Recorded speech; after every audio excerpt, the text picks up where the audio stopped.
Bien, por mi parte quería hacer una pequeña presentación del proyecto, sobre todo incidiendo un poquito más en los primeros resultados que estamos obteniendo, pero también, bueno, pues explicando qué es lo que hemos estado aprendiendo y todavía lo que nos queda por ir aprendiendo. Como veis, el título del proyecto intenta integrar conceptos de economía circular, como es la reutilización y valorización de residuos, con la eliminación de contaminantes, la mejora de la calidad de las aguas y también la renaturalización, incidiendo bastante en la mejora de la biodiversidad de los medios acuáticos, que es algo que nosotros, bueno, insistimos bastante y procuramos potenciar en nuestro trabajo.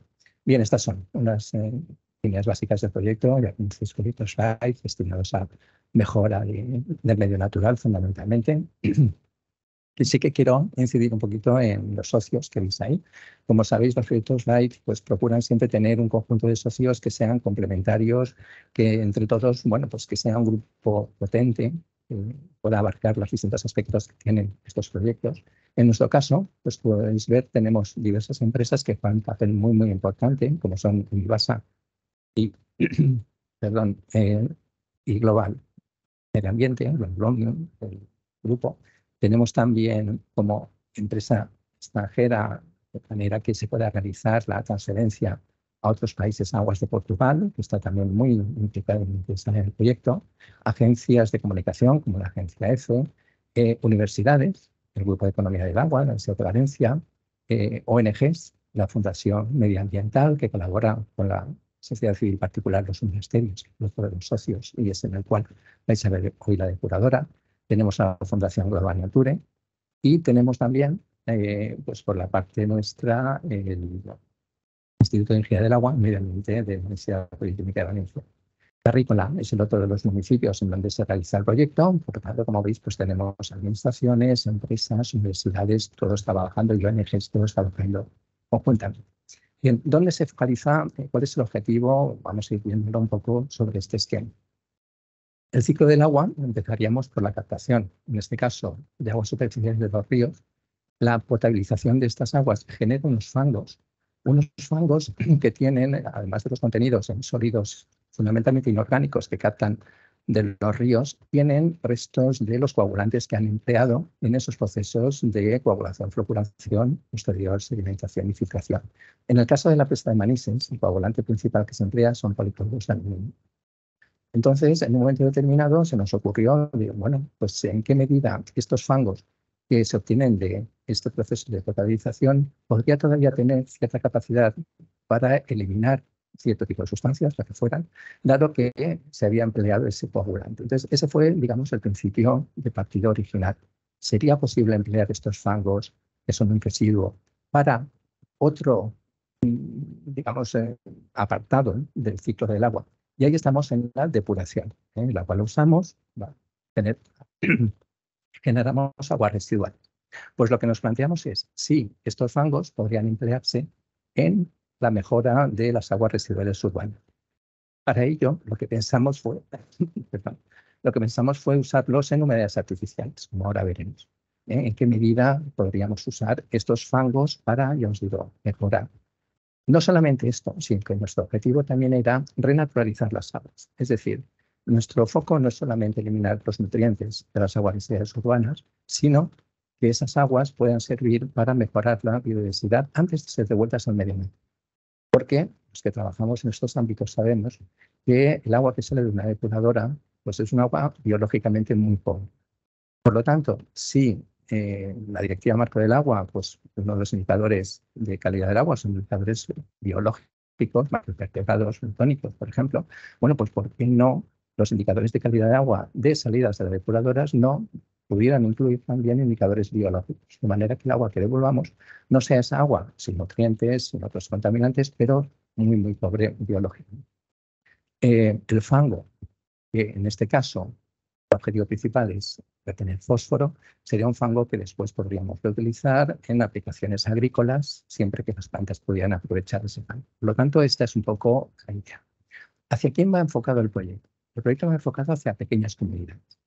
En grandes depuradoras ya se sabe técnicamente y económicamente cómo eliminar el fósforo, pero hidrógeno, pero en pequeñas comunidades no porque la economía de escala no permite emplear las mismas tecnologías. Por lo tanto, nuestro foco está ¿En qué medida en pequeñas poblaciones podemos emplear estos fangos para, a través de humedades artificiales, retener fósforo o eliminar nitrógeno u otros contaminantes? Ahora veréis. Las poblaciones han de ser pequeñas, porque evidentemente pues el fango tiene una capacidad limitada de eliminación. Tiene que tener su tratamiento secundario, no necesariamente basado en humedades artificiales, puede ser biodiscos, puede ser fitoestimuladores, puede ser cualquier tipo de tratamiento secundario, puesto que lo que estamos planteando aquí es un tratamiento terciario. No es un tratamiento de eliminar materia orgánica y sólidos, no es primario y secundario, sino es un tratamiento terciario. Por lo tanto, lo que buscamos es eso, cómo en pequeñas poblaciones podemos eliminar nutrientes de una forma económica y técnicamente viable. Y además mejorar, como os decía antes, la biodiversidad. ¿Cómo vamos a hacer? Pues a través de humedades artificiales. Vamos a diseñar, construir humedades artificiales de tipo subsuperficial vertical, en los cuales el lecho de gravas o arenas es sustituido por un lecho de fangos triturados, y para la renaturalización vamos a usar humedales de flujo horizontal clásicos como lagunas. Estos son los dos elementos. Bien, esto es pues, los objetivos y el impacto que esperamos obtener, no solamente eliminación de nitrógeno y fósforo, sino también contaminantes emergentes. Estamos siguiendo pesticidas, medicamentos, estamos haciendo un seguimiento de todo ello, seguimientos biológicos, un poco eso que vamos a ir describiendo ahora. Y por supuesto, bueno, pues implementar las políticas de la Unión Europea en estos temas Quería destacar en la presentación un par de aspectos que estamos trabajando. El primero, muy, muy importante, que he desarrollado en Mibasa, es cómo reescalar la trituración, molduración, preparación del fango deshidratado. En las fotografías de abajo veis pues, lo que hicimos en el laboratorio. Claro, en el laboratorio es fácil trabajar, cogemos el material seco, lo trituramos a mano, hacemos granitos, todos bien homogéneos, los tamizamos. Y así, bueno, pues sí que pudimos ver cuál era esa capacidad en laboratorio de eliminación, en este caso de fósforo, de clásicas y de absorción. Claro, el problema viene cuando escalamos eso a tamaño real, ¿no? Tenemos grandes cantidades de fango, hay que triturar ese fango, los tamaños son irregulares. Bueno, pues en todo esto estuvo trabajando en Mibasa. Ahí tenéis pues unas fotografías, pero son los montones de fango húmedo todavía, con un 70% de humedad, y poco a poco se va secando hasta llegar a un 10, un 12% de humedad. Cuánto tiempo tarda, las condiciones que hay que hacer, en la retirada de los drenajes que hay que realizar, y cómo eso luego se lleva a una cantera, se moldura y se obtiene el material triturado. Entonces, en todo esto ha estado, me va a estar trabajando bastante, y hoy ya tiene pues, una idea bastante completa de cómo realizar este proceso, ¿no? Un proceso ya industrial. ¿Dónde estamos implementando el sistema? Bueno, pues en dos depuradores. La Sociedad del Valle Civil, los monasterios en Tuzón, que es la que será objeto de la visita de hoy, y en Carrico. Son depuradoras diferentes, corresponden a tamaños diferentes de población y por lo tanto gestionan caudales diferentes. Esto la verdad es que nos viene muy bien para poder comparar y poder trabajar con dos, digamos, caudales diferentes. Y además tienen también concentraciones de fósforo diferentes, como ahora veréis, que es en lo que me voy a centrar en la presentación. En Carrícola, pues más o menos se tratan entre 10, 15, 30 litros cúbicos al día. Es un sistema de humedales artificiales, lo que tenemos como secundario. Y el agua se usa se devuelve al barranco o en una charca allí que está, imagen que tiene esta derecha. Los monasterios, pues aproximadamente es una depuradora de unos 1.200 habitantes equivalentes, está a 150 metros cúbicos al día, que tiene un sistema de inyección extendida de oxidación total con plantas macrófitas en flotación, y lo interesante también en ella es que el agua se reutiliza para algunas plantas. Este es el esquema de la edad de los monasterios. Aquí abajo tenéis el tratamiento y la oxidación total, con helófitas en flotación. Aquí tenéis otro de helófitas.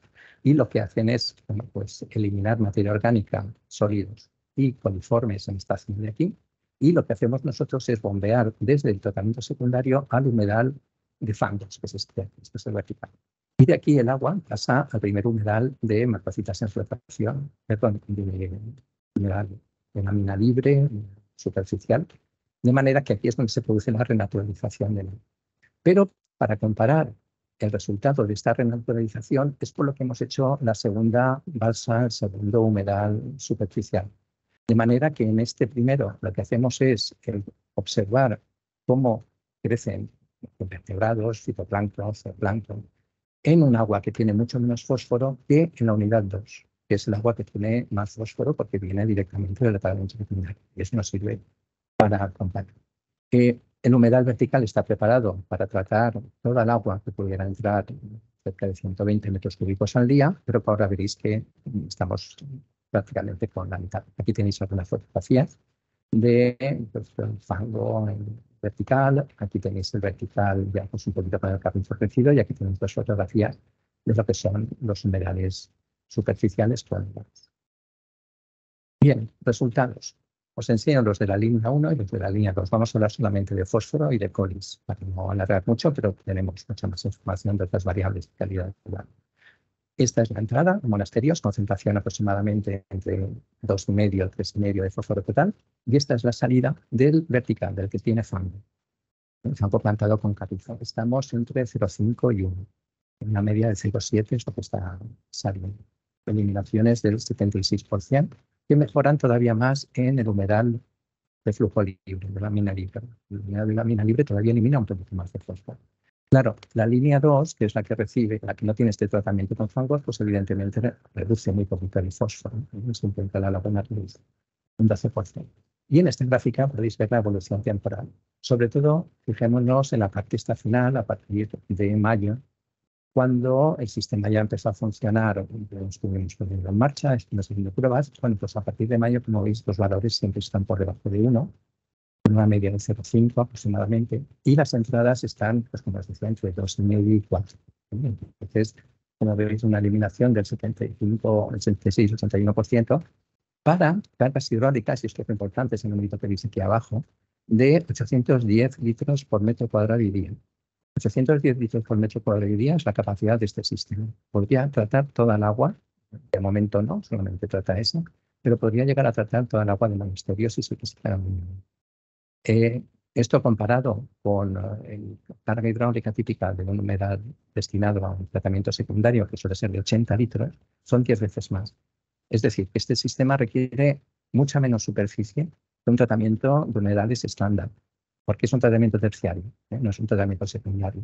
Ya sabéis que los humedales, pues una de las conveniencias que tienen son pues, necesidad elevada de superficie, lo cual, bueno, pues también, como veremos en alguna charla de hoy, puede ir solucionándose con otras técnicas. Bien, simplemente que sepáis que estamos haciendo también análisis de coliformes, pues para ver en qué medida estas aguas pueden ser empleadas para riego, pues dependiendo de la clase de calidad, se puede emplear más o menos, y sobre todo aquí lo que es muy importante ver es la importancia que tienen las lagunas, los humedales de tipo superficial. En Capícola, el esquema es diferente. Tenemos dos unidades en serie. Es diferente porque nos planteamos aquí estudiar también cuál es la durabilidad de este material. Está claro que este material en algún momento se agotará y por lo tanto tenemos que pensar en esquemas de operación que permitan alargar la vida útil de estos sistemas. Y esto se consigue con dos humedales en serie. En lugar de tener uno de 60 metros cuadrados como en los monasterios, tenemos dos de 20 metros cuadrados. De manera que el agua primero pasa por este primer humedal de 20 metros cuadrados y conforme la concentración de fósforo vaya aumentando en él debido a ese agotamiento, pondremos en marcha la segunda unidad. Entonces, eso nos permitirá funcionar de manera pues, mucho más eficiente. Este humedal, lo veis aquí, aquí al fondo veis las imágenes del humedal, que es el tratamiento secundario, y en primera línea tenéis el fango de unidad, que está aquí ya lo tenéis con vegetación, y esta es la segunda unidad. Lo que pretendemos es eso, tener una primera unidad en la cual estamos obteniendo, fijaos, los resultados que veis aquí. Las concentraciones de fósforo de entrada son del orden de 6, 7, 8, bastante más que en monasterio, mientras que las salidas, evidentemente, son un poquito mayores, estamos entre 1 y 2 miligramos por litro por aquí. ¿Esto qué significa? Bueno, pues que en monasterios partíamos de concentraciones de 3 y llegamos a 0,5. Aquí estamos en concentraciones de 6, 7, llegamos a 1.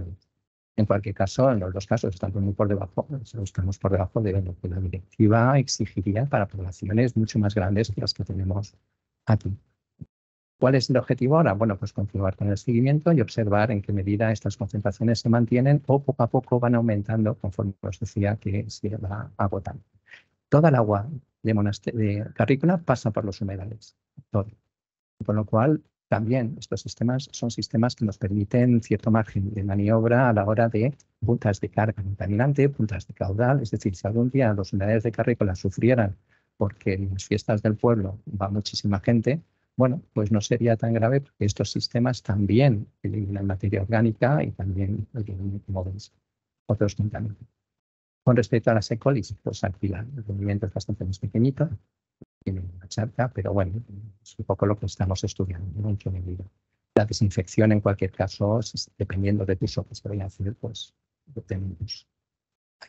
Y estas son fotografías de las charcas de los humedales superficiales de los domésticos, pues más o menos verdes en función de los nutrientes que están. Trabajamos también con la adecuación ambiental, con la plantación de plantas aromáticas para la presencia de polinizadores. Estamos instalando trampas de sedimentos, de insectos, trampas amarillas. Se hace el seguimiento por parte de la Fundación Global Nature de SAPES que tenemos por allí. Bueno, pues se están observando. Son resultados bastante interesantes. Y el espacio se está usando también para reintroducir especies. Aquí tenéis unas imágenes de una introducción que se hizo de gallipatos hace unos meses. El gallipato es una especie pues, que la Consellería, bueno, de todos, pues conviene que se desarrolle. Y a la Consellería le pareció muy interesante esta experiencia porque esta era una zona en la cual el gallipato había desaparecido en sus charcas naturales que había, e intentar recuperar de esta manera la presencia del gallipato ahí podría ser. Qué interesante. Bueno, pues esta primavera habrá un seguimiento. Esto mismo que se hizo aquí, se hizo también en Carrícola, en la charca que hay ahí, que he mencionado mucho.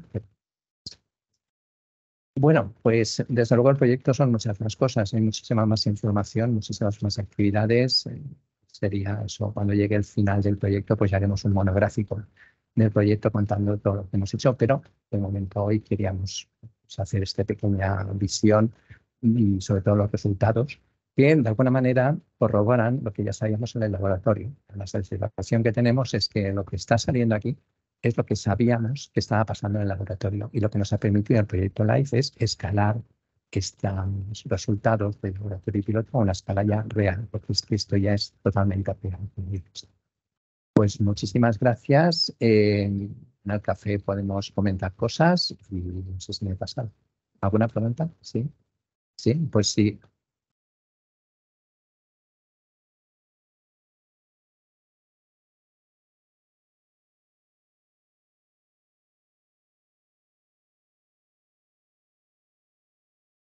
A continuación, damos paso a Abraham Esteve, profesor titular de la Universidad de Alcalá, y Ramón Esteve, técnico de proyectos, no, responsable de proyectos de la empresa MedFilters, y nos van a contar la tecnología que han desarrollado, basada en tecnologías electroquímicas microbianas, aplicada en humedales artificiales.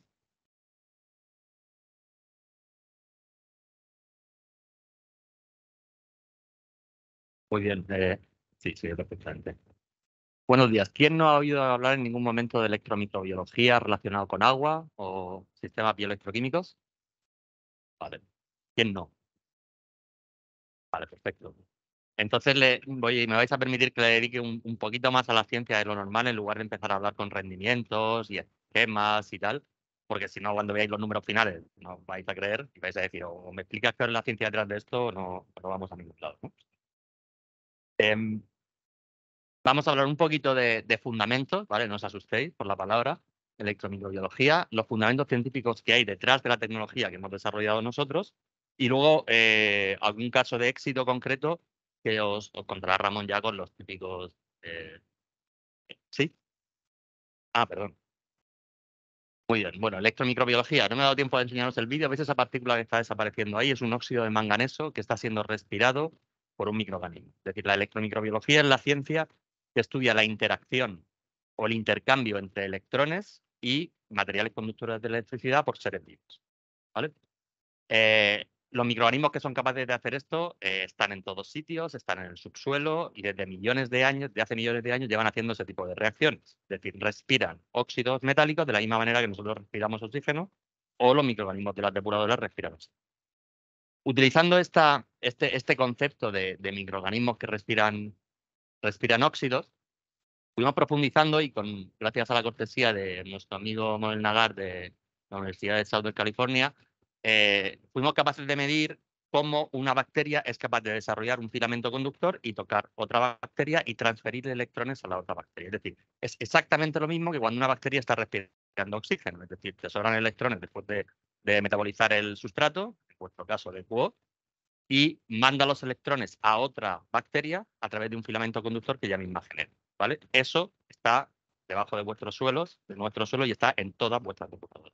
Además que durante 100 años no se os ha ocurrido mirarlo, ¿vale? Con todo ese concepto, que en ese momento, hace 10 años, estaba más a nivel de estudiar los principios básicos que generaban ese tipo de reacciones, y en mi caso yo aplicaba esto en astrobiología, o sea, en un instituto que estaba asociado a la NASA para buscar vida extraterrestre relacionada con hierro, pues tuve la suerte o la desdicha de ser inspirado por gente como Juan José o como Miguel, que me descubrieron de pronto un día que existía una cosa que se llamaba sistemas naturales del terreno.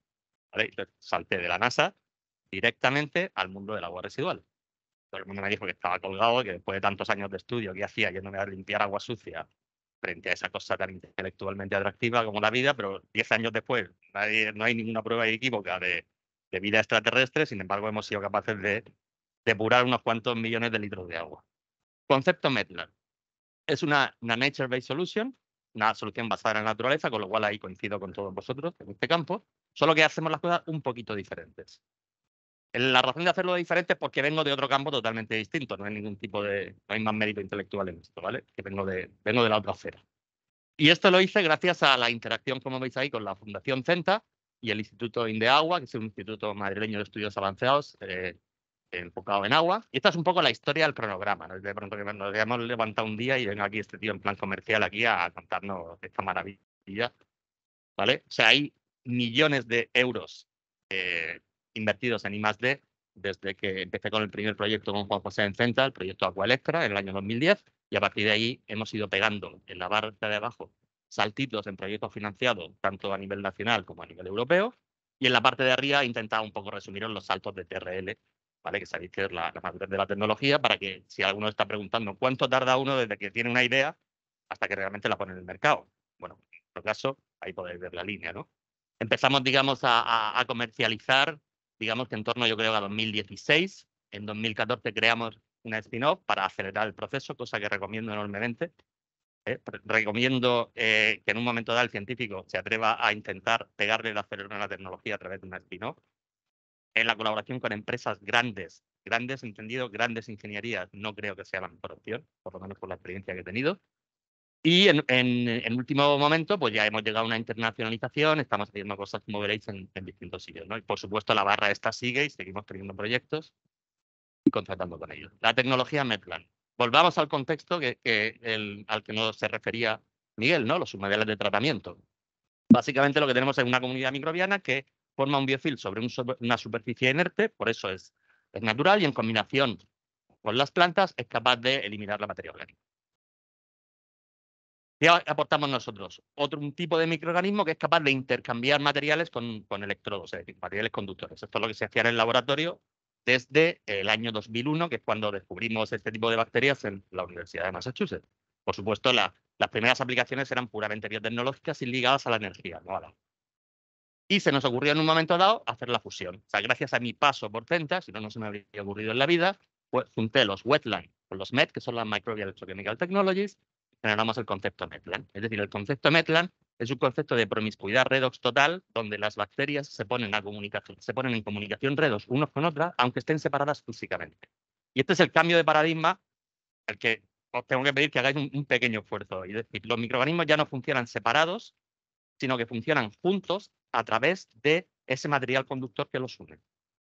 Este es el esquema tradicional, digamos, de un humedal. Es decir, los biofilms son capaces de hacer determinadas cosas en función de la especie bacteriana, pero si físicamente están separadas, no hay forma de que interaccionen.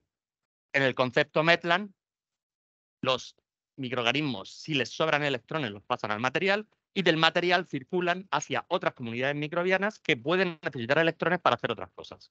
De tal manera que, de forma natural, ellas van compartiendo los electrones y se genera una comunidad microbiana absolutamente interconectada y mucho más capaz de utilizar recursos que hasta entonces estaban separados.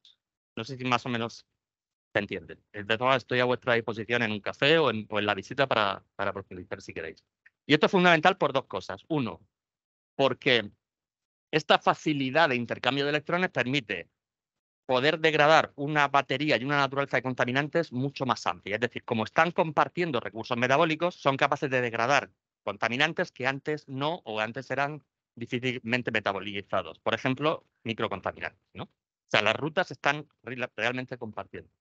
Otra cosa muy interesante, para podáis entender luego algunos de los números, es que las comunidades microbianas electroactivas tienen un rendimiento celular bajísimo, es decir, crecen muy, muy poco, ¿vale? Y esto no es venta de moto de no producen fangos, hay una razón bioquímica.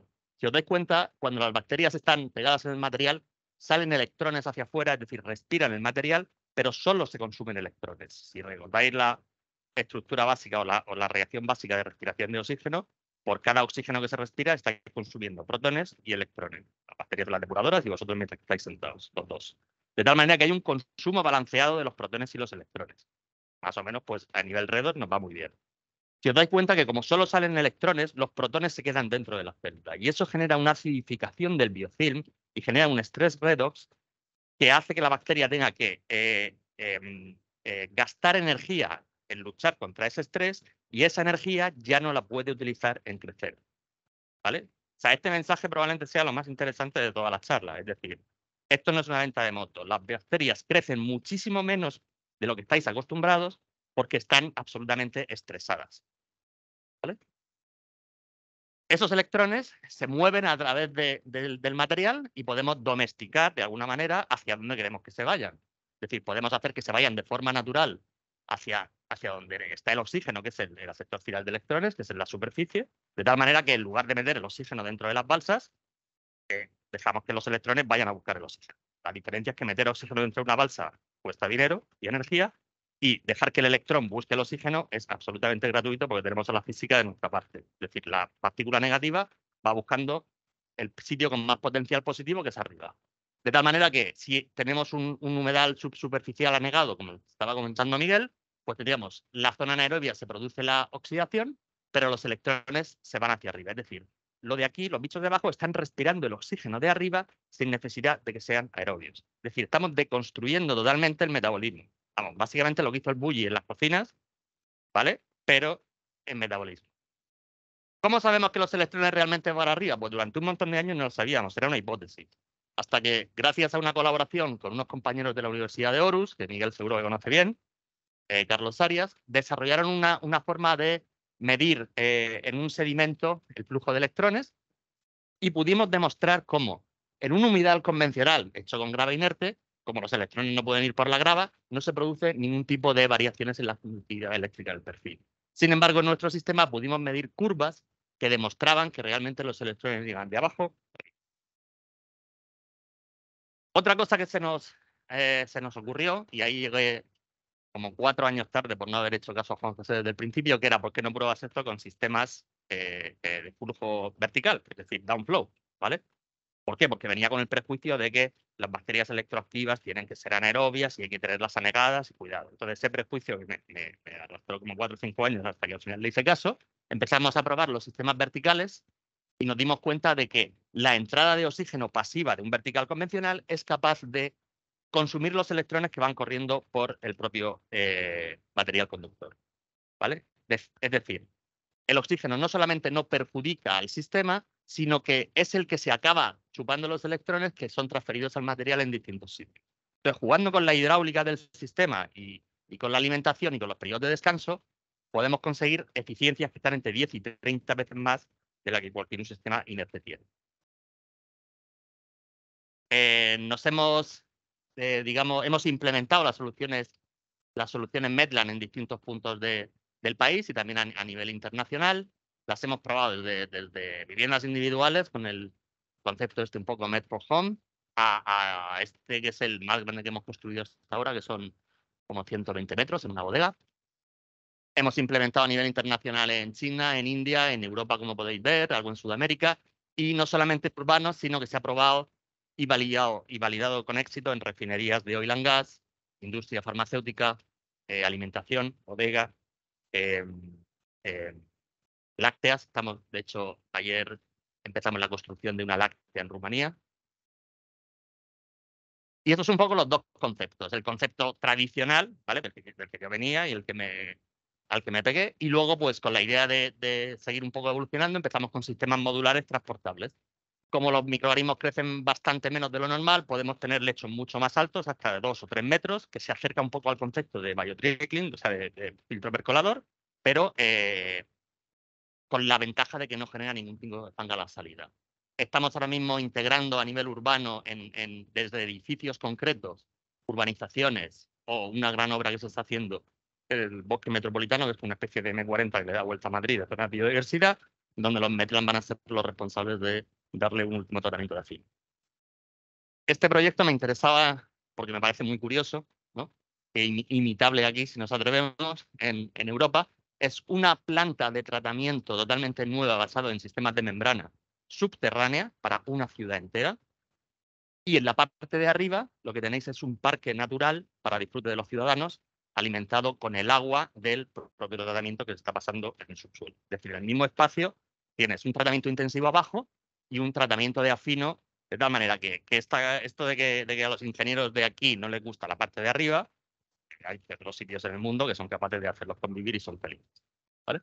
En este sentido, lo que hicieron fue, a través del proyecto Electra, que es un proyecto para desarrollar en China, financiado por el H2020, fue probar y validar nuestro sistema MedFilter en el contexto del parque S superior para el tratamiento de microcontaminantes de afino.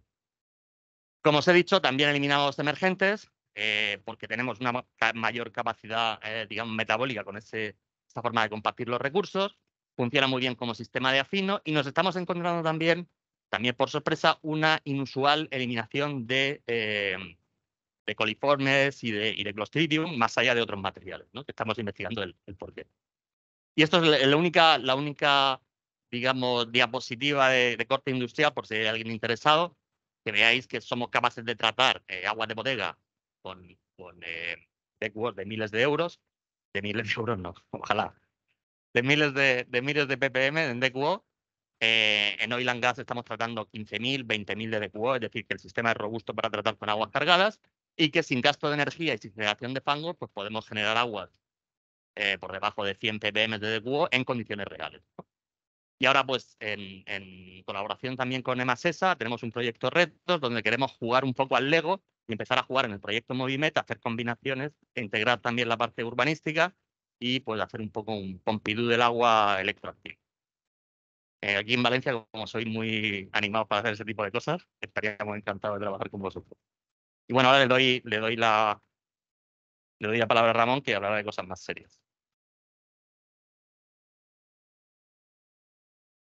¿Quieres esto?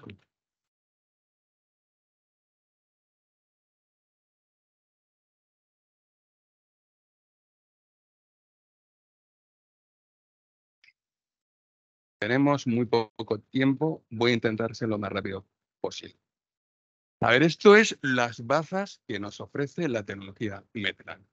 Es un sistema muy eficiente en aguas, urbano, tanto como industriales.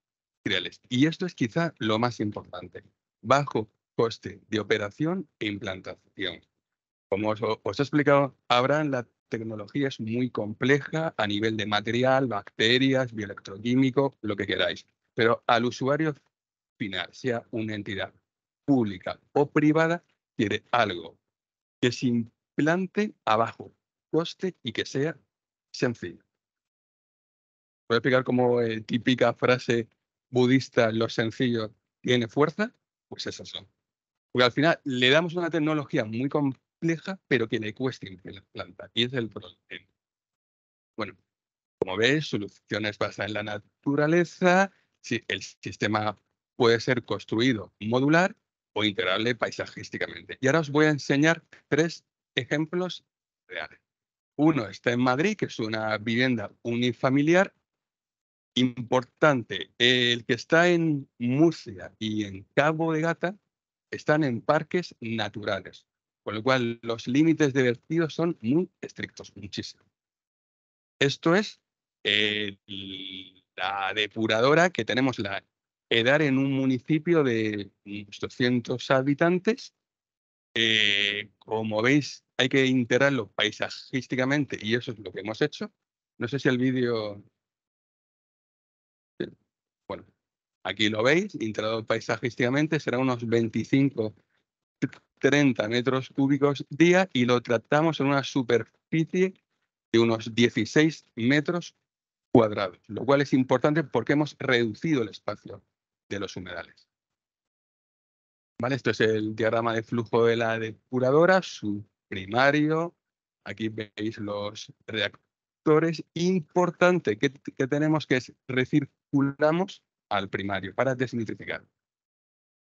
Aquí lo que veréis son los datos de DECUO en los 3 años de operación. Como sabéis, el límite de vertido, según normativa europea, es 125. Nosotros estamos por debajo en todos los meses del año, lo cual es bastante, estamos optimizando bastante el sistema. Esto, aunque parezca mentira, es Murcia y nieva. Para que luego digan que no. ¿Por qué os he puesto esta imagen? Pues está en un parque natural que está casi entre 2 meses, 3, con nieve. Con lo cual, como sabéis lo que habéis estudiado, la nitrificación es muy difícil con temperaturas muy bajas. Pues nitrificamos. Tenemos esa gran capacidad de nitrificación.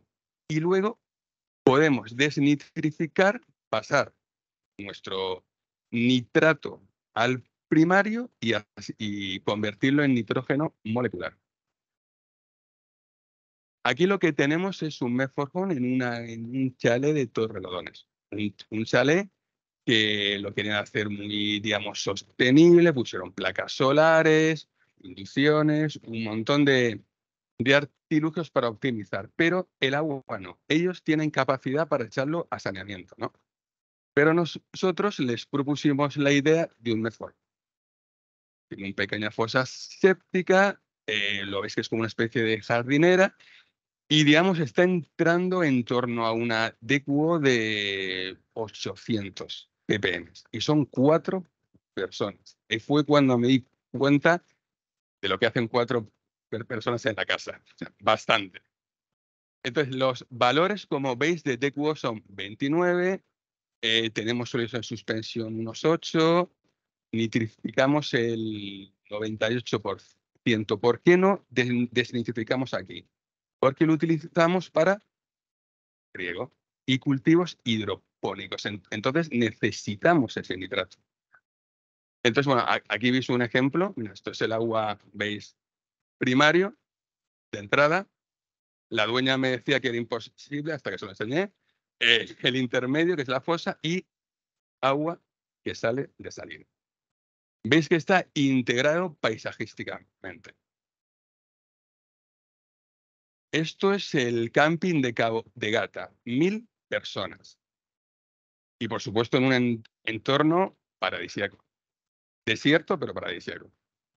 Entonces, problema que tenía. Mira, esta era su antigua depuradora, ¿no? Estos eran ruido, panos activos. ¿Qué hicimos nosotros? ¿Vale? Esta es la depuradora que tenía. Utilizamos su propia depuradora y el silencio. La reciclamos.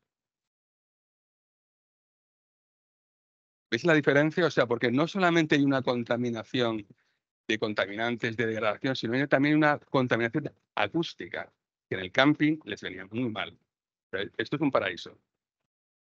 Y voy a veranear ahí todos los veranos. Por eso porque fijaos que lo que tenéis ahí, Basement Filter, nos propusieron, la depuradora no les funcionaba muy bien. Entonces nos propusieron uno de afino, que lo veis ahí.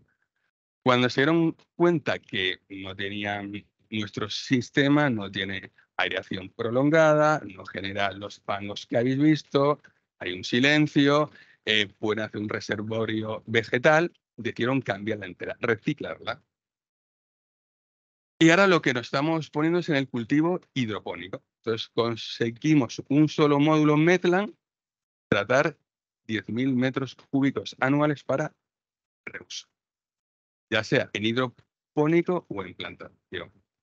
Una cosa que sí es interesante, y eso yo creo que os quede muy claro, hay que cambiar el discurso que tenemos de tecnologías basadas en la naturaleza, te tienes que ir a los campos de Toledo a montar un humedal.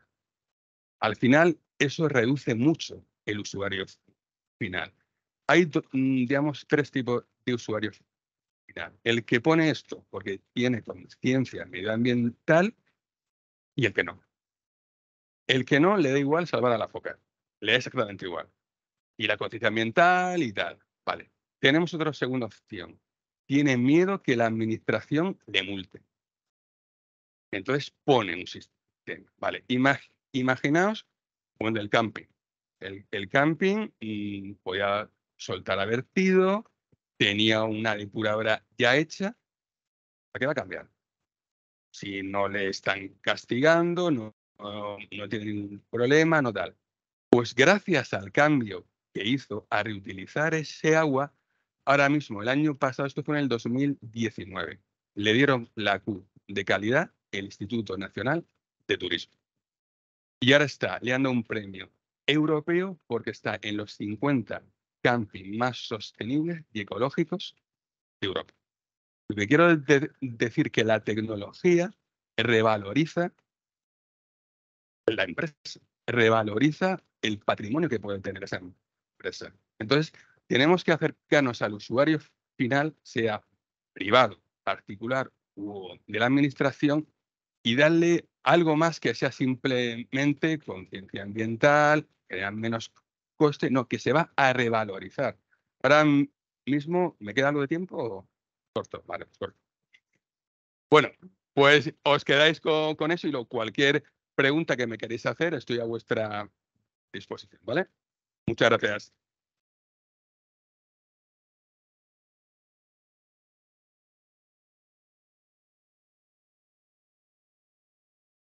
A continuación, Víctor Matamoros, del Instituto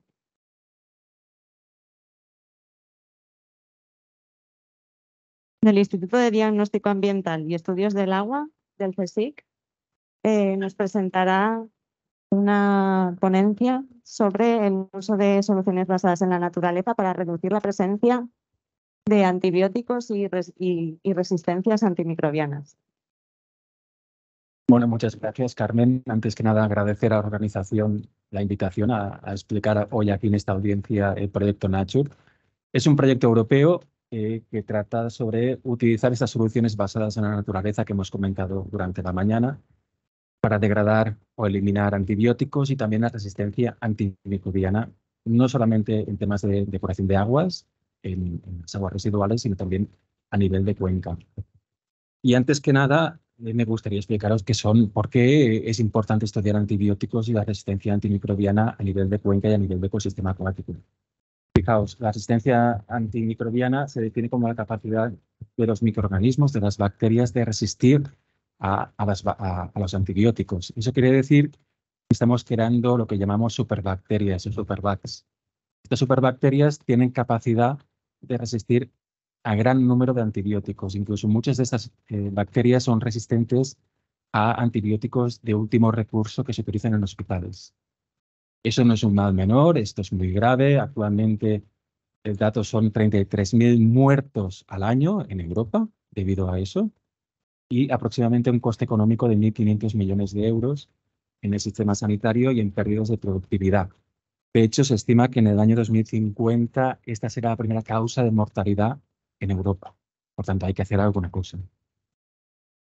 Si miramos datos de consumo, no os asustéis, pero aquí primero tengo la dosis diaria definida por cada 1.000 habitantes. Fijaos que España, desgraciadamente, estamos de los primeros, cerca de Grecia, con entre 20 y 30 dosis diarias por cada 1.000 habitantes. Eso uso a nivel humano. Y después, si nos vamos a uso de nivel veterinario, ahí sí que somos los primeros. Desgraciadamente, esto es de 2015, los números han bajado, gracias, pero estamos en valores de 450 miligramos por cada kilogramo de carne producida. Esto es una barbaridad. y tenemos que bajar a niveles de menos de 50 miligramos. Fijaos que en el norte de Europa están a niveles de 25 miligramos por cada kilogramo de carne producida. Entonces no sirve la idea del mono, es que los animales tienen frío, se resfrían, no. O sea, es el confinamiento, granjas intensivas, pero me parece que hoy tenemos una charla sobre eso también a última hora. Yo creo que hay que, de alguna manera, controlar el consumo de antibióticos. Estuve hace un par de semanas en un grupo de trabajo en la Unión Europea comentando que el 70% del consumo de antibióticos está en la ganadería, de hecho. Entonces, hay que hacer alguna cosa ahí, bajar esos números. ¿Cómo llegan al ecosistema acuático? Pues fijaos, aquí tenemos diferentes vías. Tenemos la primera vía, que es a través de las estaciones depuradoras de aguas residuales. Evidentemente, estas no han sido diseñadas básicamente para eliminar detritus, sólidos en suspensión y nutrientes. Pues después se van a parar en nuestro ecosistema acuático. Reutilizamos esta agua regenerada en agricultura o también en sólidos, o directamente estas deyecciones, estas estiércol de ganadería, pues lo utilizamos para agricultura, ya que es una fuente de nitrógeno y fósforo muy buena y muy positiva.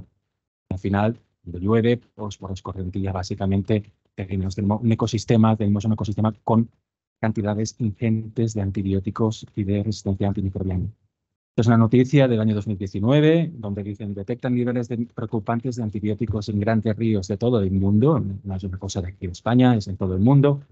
El primer estudio a escala global muestra niveles de hasta 300 veces superiores a los considerados seguros para evitar la aparición de nuevos microorganismos resistentes a los antibióticos. Tenemos concentraciones 300 veces por encima de aquellas que son seguras. Estamos seleccionando bacterias resistentes a antibióticos en nuestros ecosistemas acuáticos. De hecho, la concentración que se establece más o menos depende mucho del antibiótico, pero se dice que alrededor de 200 nanogramos por litro es suficiente para seleccionar una bacteria que tenga resistencia antimicrobiana. Este número de 200, creo que os acordéis de él, porque después voy a ir a comentarlo un poquito más en detalle en cuanto a las concentraciones que encontramos en la salida de las depuradoras. ¿Qué podemos hacer? Primero, consumir menos antibióticos. De hecho, esto lo estamos haciendo, pero no podemos reducir el consumo de antibióticos a cero, porque necesitamos antibióticos para curarnos de las infecciones bacterianas. Entonces, ¿qué tenemos que hacer? Mejorar nuestras depuradoras. Tenemos, de alguna manera, mejorar estas estaciones depuradoras, añadir un tratamiento terciario, que muchas veces es muy costoso. Tenemos sistemas de oxidación avanzada que pueden eliminar estos contaminantes, tenemos sistemas de membranas, osmosis, perfectos, pero claro, esto tiene un coste económico muy importante. En contrapartida, tenemos lo que estamos hablando hoy, que son las soluciones basadas en la naturaleza. Y con esta idea, pues construimos en el 2021, empezamos este proyecto, que son soluciones basadas en la naturaleza para reducir antibióticos y resistencia antimicrobiana en ecosistemas acuáticos. Es un proyecto financiado a través de 3 JPIs, AMRs, que es resistencia antimicrobiana, o Oceans and Water, a través de una convocatoria que es la Aquatic Pollutants de la Unión Europea. Somos 6 socios, la Universidad de Aarhus, en Dinamarca, Kirian Water también de una pequeña y mediana empresa de Dinamarca, que construye unidades construidos.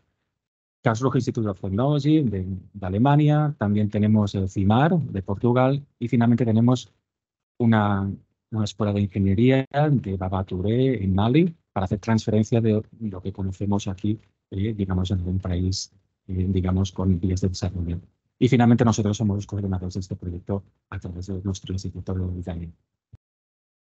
Por ese objetivo del proyecto, bueno, ya os he comentado, es proporcionar evidencia científica, porque sabemos que estos sistemas funcionan para degradar muchos contaminantes y hay mucha información en la literatura. Pero ¿qué pasa con los antibióticos? Vamos a ver qué pasa con estos sistemas basados en la naturaleza para eliminar antibióticos y también estos genes de resistencia a antibióticos. Y no solamente a nivel de, como veis aquí, de tratamiento secundario o tratamiento terciario, sino también a nivel de restauración de los ríos. Aquí, esta parte de aquí esto es un humedal restaurado de unas 200 hectáreas que estamos evaluando en Dinamarca para ver si este humedal restaurado es capaz de reducir estos antibióticos. También lo que podemos hacer es renaturalizar los ríos o las rieras. Fijaos que en todo el Levante, de hecho en todo el Mediterráneo, lo que tenemos son rieras que no llevan agua y el agua aparece cuando tenemos una depuración. Entonces son lo que llamamos rieras basadas o dominadas por aguas residuales. Entonces, ahí hay cantidades importantes de antibióticos y de genes de resistencia. ¿Qué pasa cuando renaturalizamos estas rieras? Y finalmente, nuestros compañeros de Portugal lo que están haciendo es, en los estuarios, podemos tener marismas o no tener marismas. Podemos tener vegetación o no tener vegetación. Entonces, si tenemos vegetación, ¿qué pasa? ¿Es la vegetación un sistema que ayuda a atenuar esa contaminación? De alguna manera, frena la contaminación de aguas abajo, donde tenemos todas las baterías de mejillones, ostras, etcétera. No tenemos impacto en la biota y, por tanto, estos contaminantes no van a parar a la biota y, por tanto, nosotros no los vamos a consumir. Es una cadena trófica y va de unos a otros.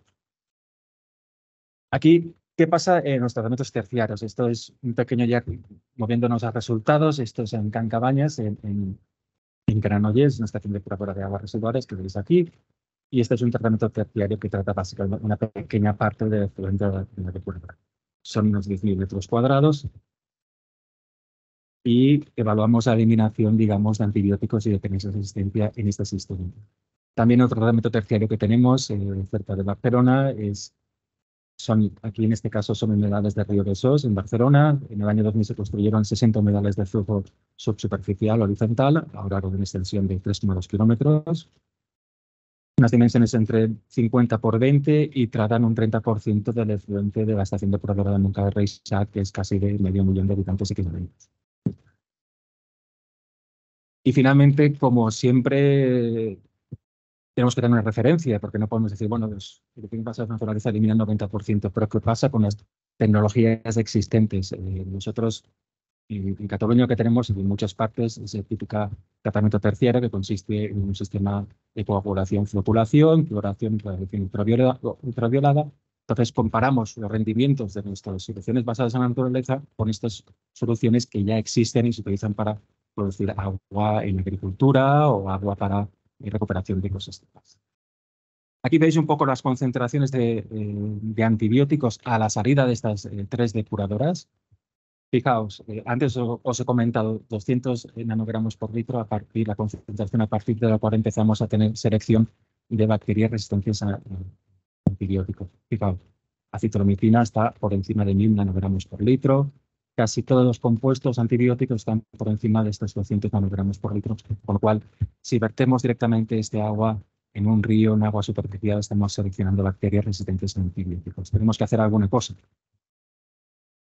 Y eso hicimos campañas estacionales, verano e invierno, porque a veces pues, estas tecnologías dependen mucho de la estacionalidad, pues verano e invierno, y vimos un poco cuál era la eliminación. Fijaos, las eliminaciones de las soluciones basadas en la naturaleza son siempre entre 80-90% de antibióticos. Pasamos de esos 100 nanogramos por litro a menos de 100 nanogramos por litro. Por tanto, desde este punto de vista, no impactarían en la producción de resistencias en bacterias. En cambio, la tecnología referencia nada más que eliminar un 30 o un 50%. Pasamos de 1000 a 500. En algunos casos, continuamos teniendo concentración suficiente como para producir esa resistencia antimicrobiana. Pero ¿qué pasa? ¿Qué podemos hacer también? Bueno, hemos actuado a nivel de depuradora, pues he comentado que podemos actuar a nivel de cuenca, a nivel de río, ¿no? ¿Qué podemos hacer en el río? Pues en esas rieras dominadas por aguas residuales, ¿qué podemos hacer? Pues podemos hacer alguna cosa. Fijaos, esta es una fotografía, es la riera, aquí no tiene agua, aguas arriba y aguas abajo de la depuradora tiene agua, ¿no? Un sistema natural. Aquí lo que hicimos es comparar dos rieras diferentes, o dos barrancos diferentes. Las dos tenían un punto de descarga. Un punto de descarga que eran 2 estaciones depuradoras del mismo tamaño. Unas 10.000 personas equivalentes cada uno. Un sistema tenía vegetación muy abundante, esto es verano, esto es invierno, y la otra, fijaos que tenía muy poca vegetación. Aquí se cultiva cereal hasta el mismo borde de riachuelo, de la riera. Fijaos aquí en invierno que no hay no hay nada de vegetación, en cambio aquí continúa habiendo agua de vegetación. ¿Qué pasa cuando nosotros miramos la atenuación de antibióticos? En un caso tenemos mucha vegetación y en otro caso que no tenemos vegetación, poca vegetación.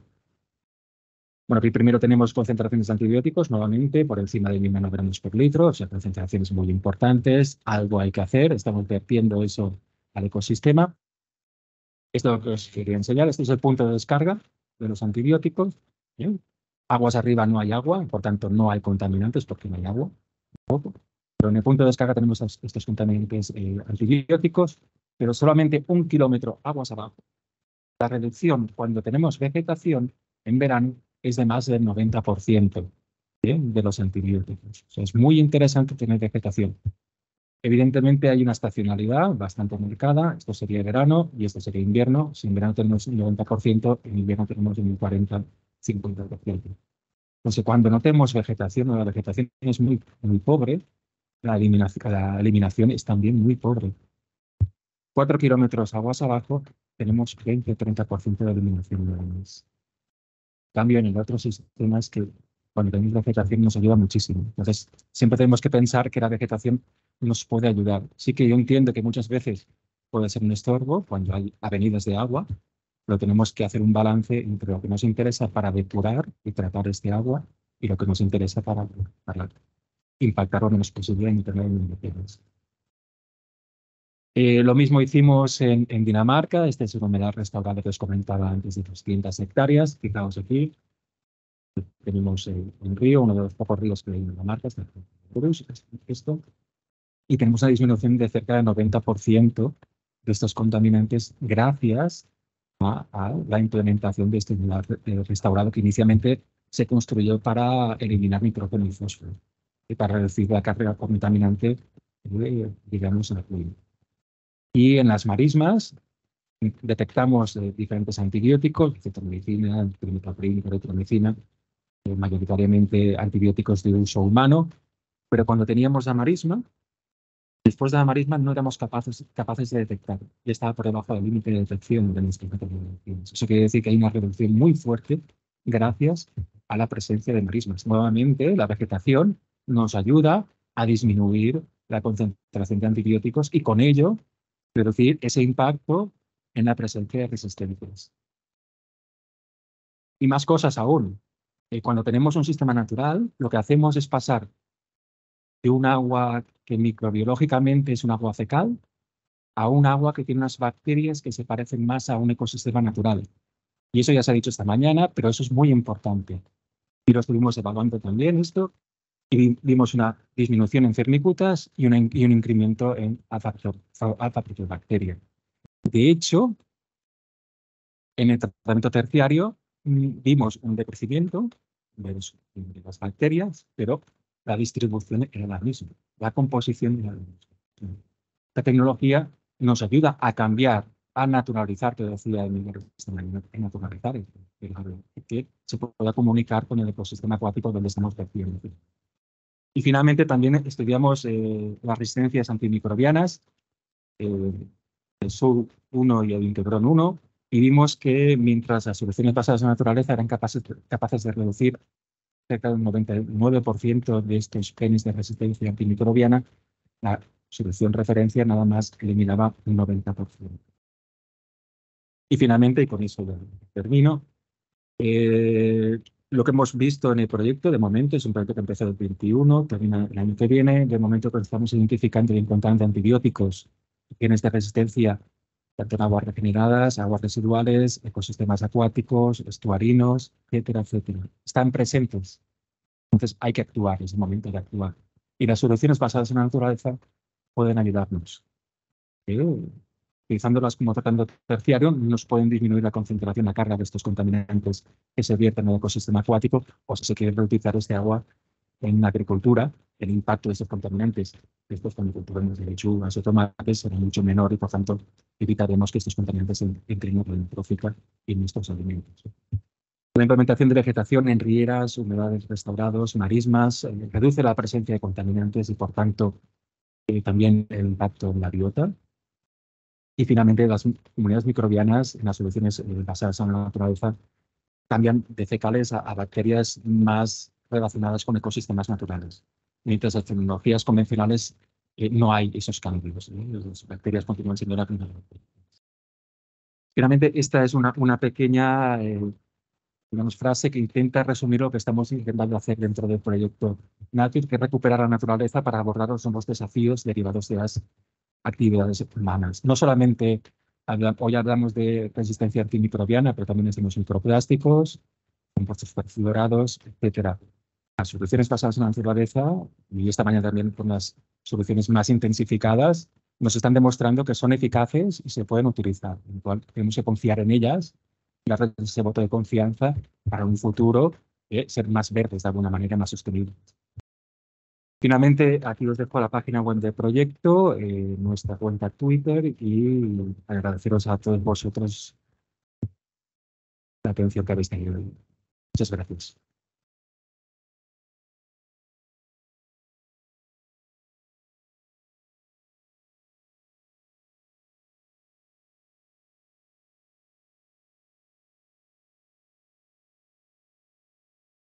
Bueno, tenemos tiempo para un par de preguntas. Si alguien se ha quedado con alguna pregunta para los ponentes. Muchas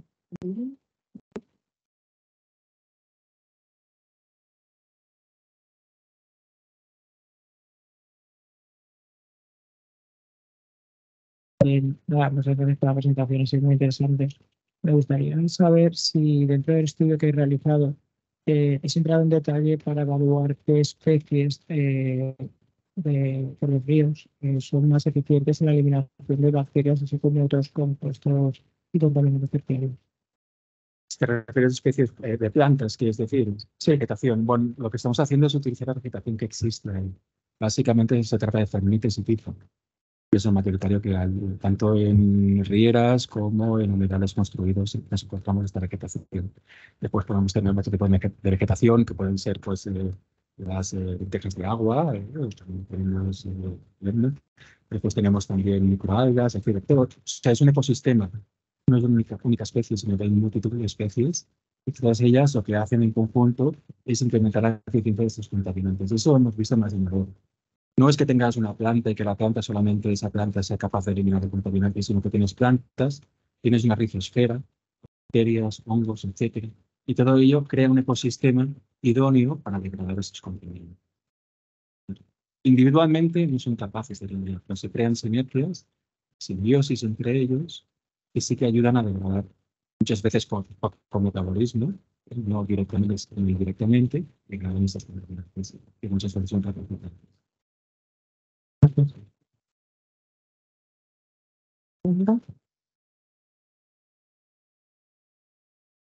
Aprovecho yo para preguntarte, ¿cuáles son los principales mecanismos que pensáis que se dan para que se degraden estos compuestos?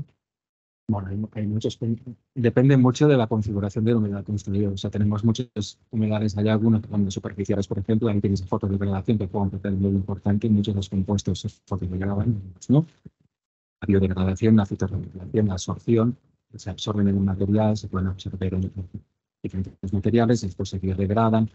Pero la biodegradación y fotodegradación, digamos, finalmente son los mecanismos principales o mayoritarios que llevan a cabo la eliminación, porque si un compuesto se absorbe en el material, lo tenemos ahí retenido, no nos interesa, porque al final vamos a ir acumulando ese contaminante ahí y finalmente se van perdiendo. Entonces tenemos que acumular, sí, podemos retener en un primer momento, pero después tenemos que tener un mecanismo que lo biodegrade. Entonces, depende mucho de la estructura química del compuesto. Tenemos compuestos que se fotodegradan muy rápido, como puede ser el triclocenato, compuestos que se biodegradan muy rápido, el tricloceno, tetraciklinadas, por ejemplo, son antibióticos, se fotodegradan. Depende mucho del compuesto. Cada compuesto es un mundo. Entonces, por eso la dificultad muchas veces de decir, no, para este sistema lo mejor es utilizar esta configuración para degradar estos compuestos. No, pero cada compuesto es un mundo distinto. Y cada familia de compuestos interactúa con el medio ambiente muy distintamente. Unos se incorporan por las plantas, otros no se incorporan. Los mecanismos son muy diversos. Pero sí que hay biodegradación y fotodegradación que son los que finalmente son los más mayoritarios y más interesantes. A continuación, tenemos el placer de escuchar a Juan José Salas. Él ha sido director de I+D+I y director de Servicios Tecnológicos de la Fundación Centro Nuevas Tecnologías del Agua, en CENTA, en Sevilla. También es conocido como médico del agua en las redes sociales y bueno, pues nos va a hablar de cómo intensificar lo extensivo. Buenas tardes. ¿Se oye bien o está? Buenas tardes y ante todo agradecer la invitación. Cuando se está jubilado se agradecen mucho las invitaciones. Eso te permite ser JPA, jubilado pero activo. Otra cosa es que he puesto en la primera diapositiva y que estoy poniendo ya de forma continuada, esto que está aquí abajo, que garantiza que la presentación es 100% inteligencia natural. No hay nada de aportación externa, buena o mala, es para lo que doy, no doy más. Luego también la foto, intentaré explicarla luego, porque la foto tiene su historia, intentaré explicarla. Vamos a empezar. El nuevo de tarjeta de visita, el lugar donde he pasado los últimos 31 años de mi vida profesional. Soy un privilegiado.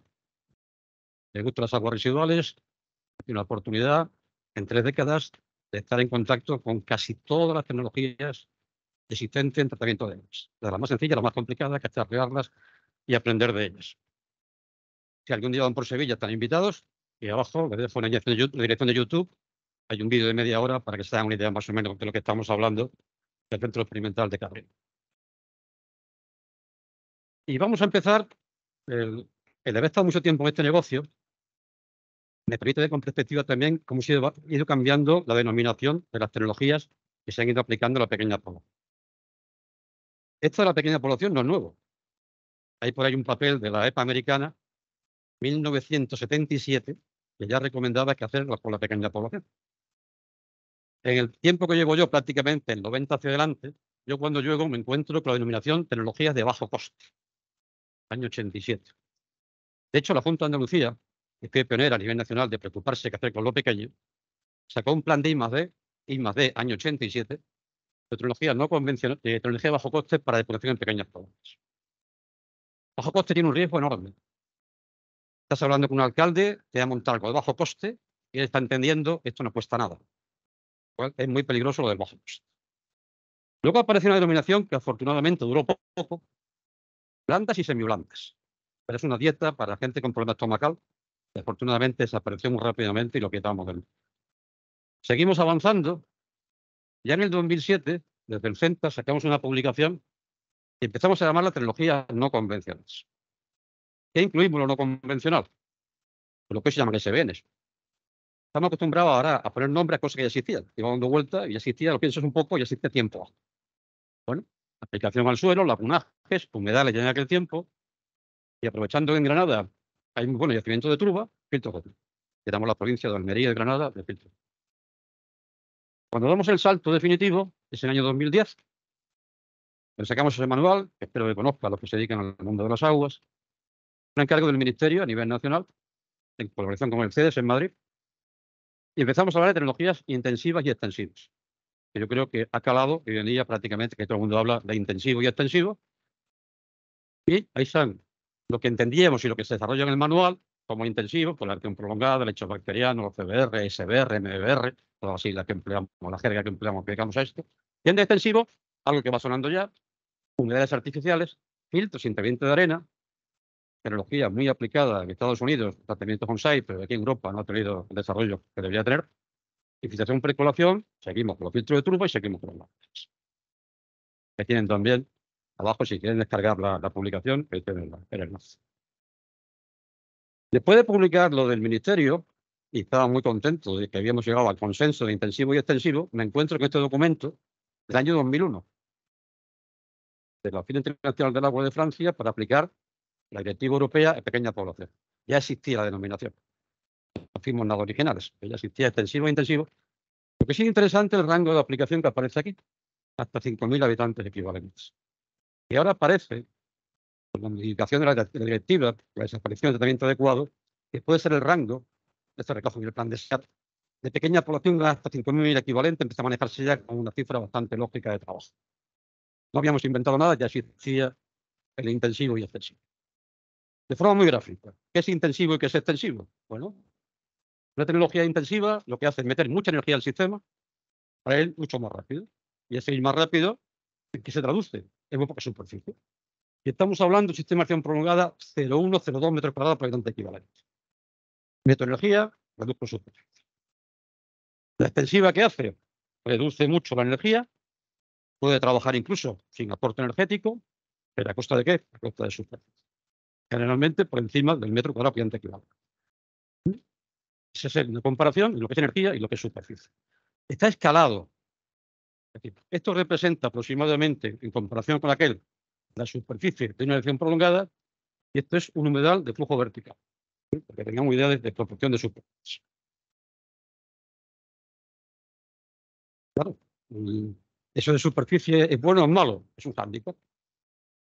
En Andalucía, al menos, cuando vas a un ayuntamiento a buscar un terreno para aplicar una tecnología extensiva y pide 4 o 5 metros por habitante, es un problema. No hay terreno, o es caro, pues construible es un problema. Es un hándicap para aplicar tecnología extensiva. Y hay otro que no tiene capacidad de control. La gente suele decir, no tienen botones a tecnología. No son capaces de responder modificando parámetros, ante parámetros de modificación operativa, de que el agua residual llegue en cuestiones diferentes, el sistema no tiene botones para jugar. Eso es lo que he intentado representar en la diapositiva inicial.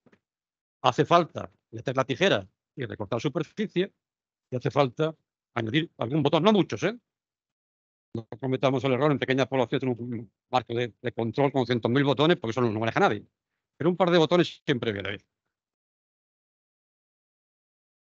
Bien, hace ya tiempo, en el Centro Experimental de Carrión, que teníamos las tecnologías intensivas y extensivas separadas físicamente por un muro prácticamente impenetrable, dijimos, ¿por qué no las hibridamos? Sé que la humanidad solventa problemas de mucho tipo con el mestizaje, con la hibridación, en tecnología y en aspectos humanos, ¿por qué no las hibridamos? Ese momento, como decía, hasta ese momento era un mundo apartado y había hooligans, había gente que defendía unas a muerte en contra de las otras. Por eso no es un error, los he puesto como imagen especular, la tecnología intensiva y extensiva. Y ahora, si me permiten un símil con los equipos de donde vengo yo, de Sevilla, viene a ser como el Betis y el Sevilla. ¿Por qué he puesto el Betis el primero? Digo, totalmente obvios y tiene que explicar. Bueno, esto que han vivido de forma opuesta, ¿por qué no los hibridamos y damos lugar a una tecnología nueva que hemos llamado Intex, con hibridación de intensivo y extensivo? Esa es la idea, intensificar lo extensivo. Es el núcleo de lo que vamos a hablar de aquí a lo tiempo que queda, que ya no hemos hecho. Aprovechamos esa frase, que no es mala, la unidad de fuerza, la sinergia de poder. Y vamos a ver cómo hemos ido intensificando las tecnologías extensivas al objeto de reducir superficie y darle algún botoncito. Aparece como una cosa intermedia la Sintex, donde ya tenemos un consumo energético intermedio entre el intensivo y el extensivo y una superficie también intermedia entre ambos. Esa denominación Intex es una realidad ya, que pidió un proyecto LIFE que lidera Aqualia. Se ha montado en Talavera de la Reina, Toledo, un centro experimental similar al que puse al principio, no solo ya con tecnologías hibridadas. Tiene 6.000 metros cuadrados, si puede ir a verlo, es interesante para verlo. Están probando que está operativo, está puesto en marcha, sistemas hibridados. Y esto es nuevo. Es otra cosa que nos está pasando un tiempo a esta parte. Hacemos cosas que parecen nuevas y si rascas un poco, nos pasa como el intensivo y extensivo. Ya alguien hizo algo. Me refiero a una tecnología antigua como el lagunaje. El lagunaje, que hay gente que dice que nace en Estados Unidos a principios del siglo XX, muy extensivo para este entorno, de 7 centímetros cuadrados equivalente. Pero ya ha habido intentos de intensificarla, el lagunaje aireado, y más recientemente, otra cosa que parece nueva, el sistema de humedales de alta carga. Los Railway, que están de moda ahora por el tema de microalgas, cultivo de microalgas, una reducción importante de superficie, pero lo curioso es que tampoco es nuevo. Ya Oswald en 1957 estaba trabajando con el sistema de Railway para el cultivo de microalgas, que viene a ser, para mí, esa tecnología es como una segunda oportunidad para el lagunaje. Ya en este entorno no se van a montar los lagunajes. Pero por la superficie, segundo, por los rendimientos. Pero sí tiene una oportunidad nueva con esta forma de trabajar, un sistema intensivo, y ya hay plantas trabajando, aquí cerca en Albacete, en Apromón, una planta para 800 habitantes, ya trabajando con un sistema de lagunaje intensificado. Y ya entramos en los humedales, que es un poco, al fin y al cabo, es el objetivo de la jornada. ¿Cómo hemos ido intensificando los humedales? Y me baso primero en la tecnología que nombré antes, que aquí en España no ha tenido desarrollo, sí en Estados Unidos, los filtros intermitentes de arena. Los que sabéis de humedales, si yo a esto le pongo 4 plantas, es un humedal de flujo vertical. Estamos inventando. Un filtro intermitente de arena plantado es un humedal de flujo vertical. Hay 2 modalidades, sin recirculación y con recirculación. ¿Y qué nos dice la EPA en cuanto a su diseño? Que la carga orgánica Sin recirculación son 24 gramos de DBO, metro cuadrado día, y con recirculación la incremento de 2 a 3 veces. Y además, si meto recirculación, me permite trabajar con grava de mayor tamaño para minimizar el problema de colmatación. Esto lo hemos aplicado a los humedales. Bueno, ¿qué ventaja tiene esto? Si nos fijamos en las cargas y lo pasamos a metros cuadrados por equivalente, aquí estamos hablando de 2.5 equivalente y estamos hablando de una reducción a 0,8, 1.3. Ya lo estamos intensificando solo con la recirculación. Ya existen humedales con recirculación. Verticales, el agua que sale de los humedales verticales va a un pozo de bombeo y una parte se recircula a cabecera. ¿Y qué estamos haciendo aparte de disminuir superficie? Estamos también favoreciendo la nitrificación en el vertical y la nitrificación en cabecera. Lo estamos intensificando no solo en superficie, sino en capacidad de eliminar nitrógeno. Ya tiene un botón. Y esa recirculación es a demanda. Lo más o menos en función del trabajo. Ya tiene un botón para cambiar condiciones de trabajo del sitio. Otra cosa que también empieza ahora a desarrollarse. ¿Por qué no lo hibridamos con la base de los sistemas de aireación prolongada con sistemas de aireación? ¿Por qué no aireamos de abajo arriba los humedales? Y aparecen los humedales aireados, aplicable tanto a los horizontales como a los verticales. Lo cual, ya tenemos un botón. Yo puedo por la aireación, las horas que yo quiera y la intensidad que yo quiera. Empezamos a bajar del metro cuadrado, la famosa barrera del metro cuadrado por gigante equivalente, y con un consumo energético, por supuesto, consumo energético, pero muy inferior a un sistema de aireación prolongada. Aquí tenéis la aplicación tanto al horizontal como al vertical, la transferencia de oxígeno en sistemas horizontales, verticales y aireados. Una planta que está en Galicia, de Colagunas. Ya bajamos la frontera y estamos 0,5, 0,6 metros por habitante equivalentes.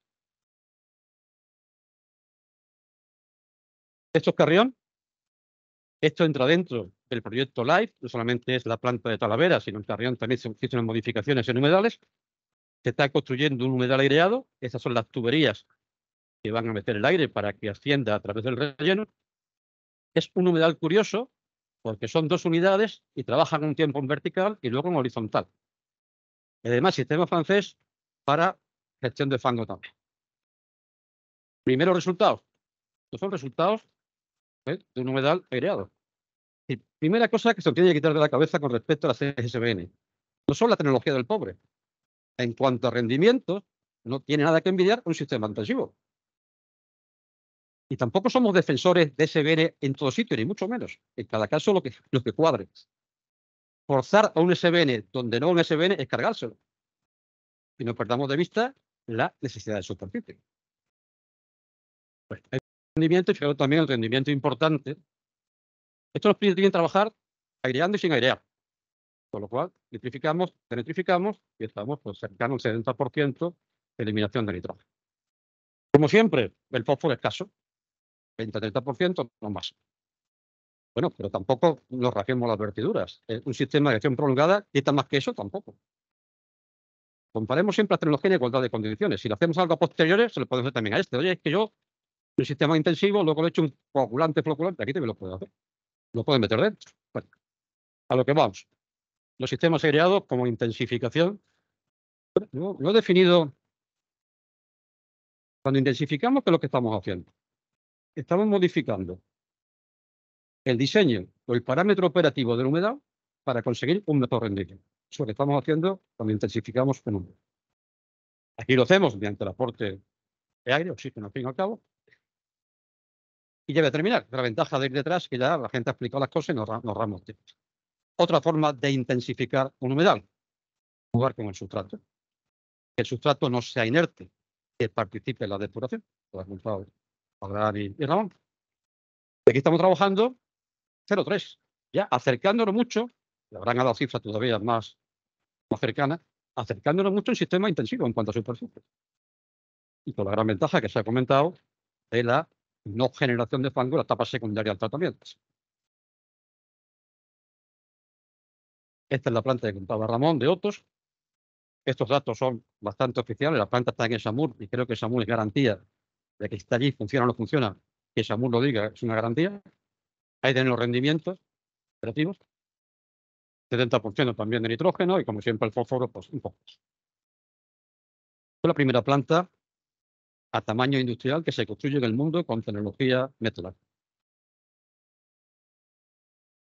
Y que desarrollamos conjuntamente con Abraham aquí en la planta de Carrión. Y ya para terminar, otra intensificación, lo que hace el proyecto Renaturwater. Estamos viendo que los sistemas de humedales nos quitan mucho fósforo. ¿Qué podemos hacer? Pues podemos con el sustrato. En este caso, se está trabajando con un sustrato que es un residuo de economía circular, aprovechando que las potabilizadoras tiran por toneladas. Y poco más. Gracias por su atención intensificada. Y ahí me tenéis ejerciendo mi honrosa y digna profesión del médico del agua. Muchas gracias. Si hay alguna pregunta.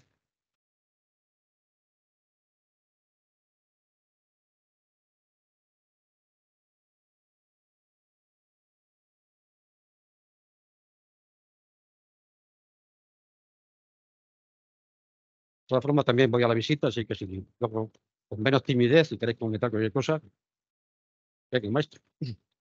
Yo quería aprovechar para hacerte la pregunta que casi todo el mundo te hace y que vas a protestar, ¿no? Y dado que tenemos entre nosotros pues, personas que trabajan en las administraciones, Juan José, ¿por qué todavía en España estamos como estamos? Ya sé lo que vas a decir, pero quiero que los demás te digan.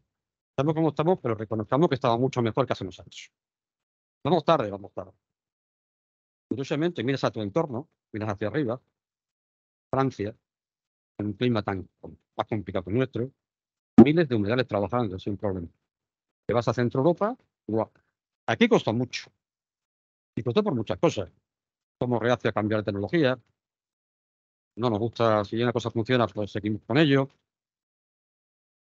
Fíjate una cosa, esta intensificación, para aquellos reacios que donde no ven un motor, mira, ya es una especie de un pequeño engaño. Ya hay aquí un compresor, vamos a montar esto que ya parece un poco más a lo que me gusta a mí. Pero bueno, sí, estamos de acuerdo en que vamos muy detrás, pero sí es cierto que vamos bien, vamos avanzando. Y sobre todo, vamos avanzando bien. Echamos la vista más atrás. En los años 70, esto del SBN aquí en España no es nuevo, casi nada nuevo. Llenamos el territorio de lagunajes. ¿Y qué pasó? Bueno, turbas abajo, que ahora te explicaremos la turba, pero arriba lagunaje. Mal dimensionados, en sitios que no iban, lagunajes en Cartagena, sitios inmensos. Eso fue en contra de la SBR. Cuando la de depurar naturalmente, si esto no funcionó, tienes que empezar a romper esos prejuicios que te has ganado tú por hacerlo mal. La turba, fíjate, la turba es un tema curioso. La turba aprovecho el sistema canadiense y el sistema francés, tenemos buena turba en Padul, pero le pedimos cargas similares a una erección prolongada. Menos de 0,1 metro por metro cuadrado por habitante equivalente. Pese a eso, la turba da buenos rendimientos. Y después de muchas vueltas, una posible explicación está en los ácidos húmico y fúlvico, un cierto comportamiento bioelectrogénico que favorecerá. Resumiendo, no vamos bien, pero vamos en el camino y vamos a...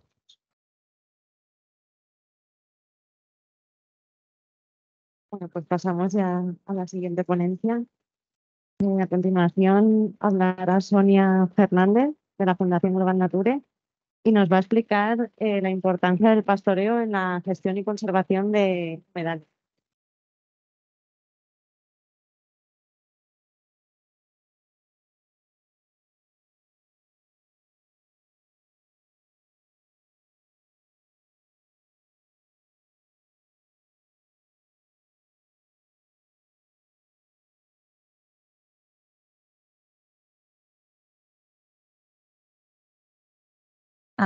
Hola, buenos días a todos y a todas.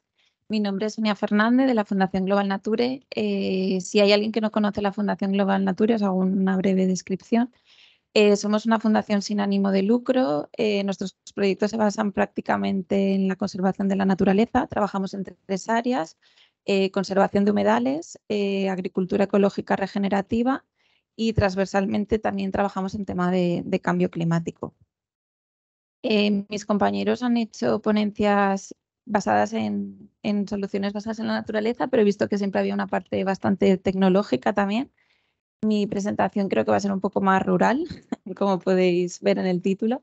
Entonces, bueno, lo que quiero presentaros un poco es los proyectos que hacemos en la Fundación Global Nature para la conservación de humedales naturales a través de la agricultura de la ganadería extensiva, que como hablaba antes el compañero intensivo-extensivo, pues la ganadería extensiva, el pastoreo es una acción muy importante para la conservación de humedales artificiales. Os voy a presentar principalmente un proyecto que se llama Naturaleza Pastoreada, que está ahora en activo, pero voy a hablar de algunos proyectos previos con los que empezamos en la Fundación para trabajar en temas de ganadería extensiva en los humedales, que fueron el Life Paludícola y el Life Wetlands for Climate. En Life Paludícola el objetivo era la conservación del carrecín cejudo, que es el ave que veis que está aquí en la fotografía de la derecha arriba.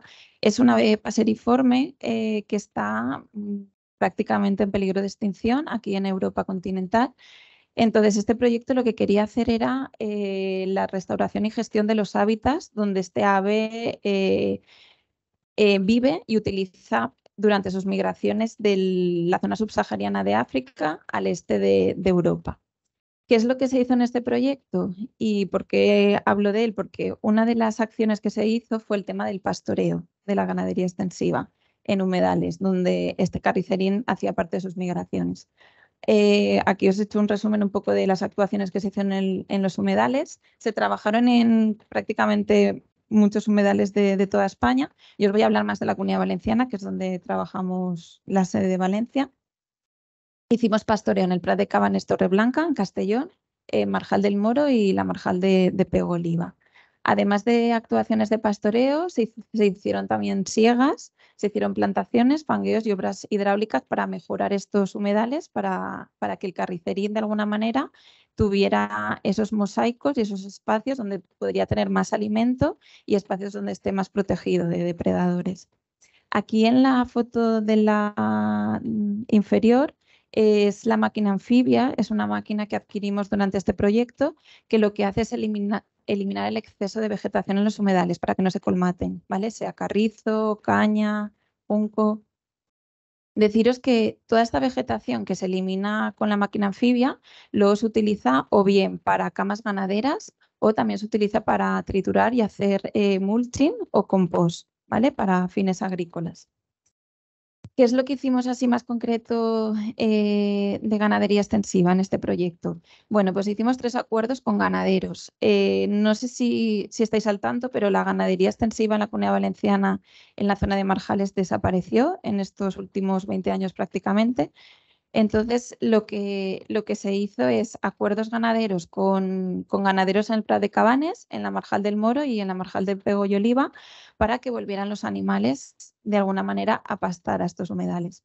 Se trabajó con 6.664 animales en un total de 637 hectáreas.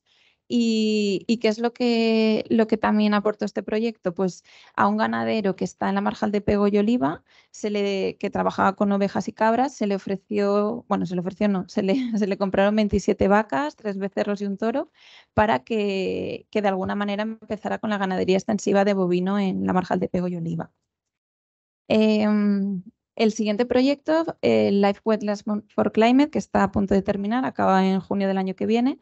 Este proyecto lo que quiere hacer es una gestión adecuada de los humedales artificiales para que funcionen como sumideros de carbono. Entonces, este proyecto, además de diferentes acciones de siega, de fangueos y demás, y de buenas prácticas en los humedales, una de las acciones es también el pastoreo controlado. También hemos trabajado aquí en la Comunidad Valenciana, en la Marjal del Moro y Cabanes Torreblanca. ¿Qué supone este pastoreo controlado? Bueno, pues supone un impacto social, ya que estamos creando beneficios socioeconómicos en torno a los humedales, a los municipios donde están estos humedales. Luego estamos también favoreciendo la conservación de razas autóctonas que están en peligro de extinción dentro de la ganadería, como es el caballo de retuertas, la vaca marinera y el burro catalán. Y con respecto a la mitigación del cambio climático, ¿qué estamos haciendo a través de este pastoreo controlado? Pues como sabéis, la ganadería lo que hace es un control de la vegetación, ¿vale? De la vegetación que hay en las marjales, que de alguna manera muchas tienen tasas de crecimiento y producción muy altos y lo que ayudan a que no tenga lugar esta colmatación. Esta retirada de biomasa, de alguna manera, vuelve luego a los humedales a través de excrementos y materia orgánica. Vale. Ya me centro en el proyecto Naturaleza Pastoreada. Este proyecto empezó hace un año, en octubre de 2021, acabará en octubre de 2025. Viene de la Fundación Biodiversidad, de la convocatoria de Bioeconomía y Contribución a la Transición Ecológica. Somos 4 socios, lo coordinamos la Fundación Global Nature junto con la Fundación Entre Tantos, que es una fundación que trabaja mucho tema agricultura, ganadería, pero con parte social, porque ahora, como veréis, este proyecto tiene una componente social bastante importante.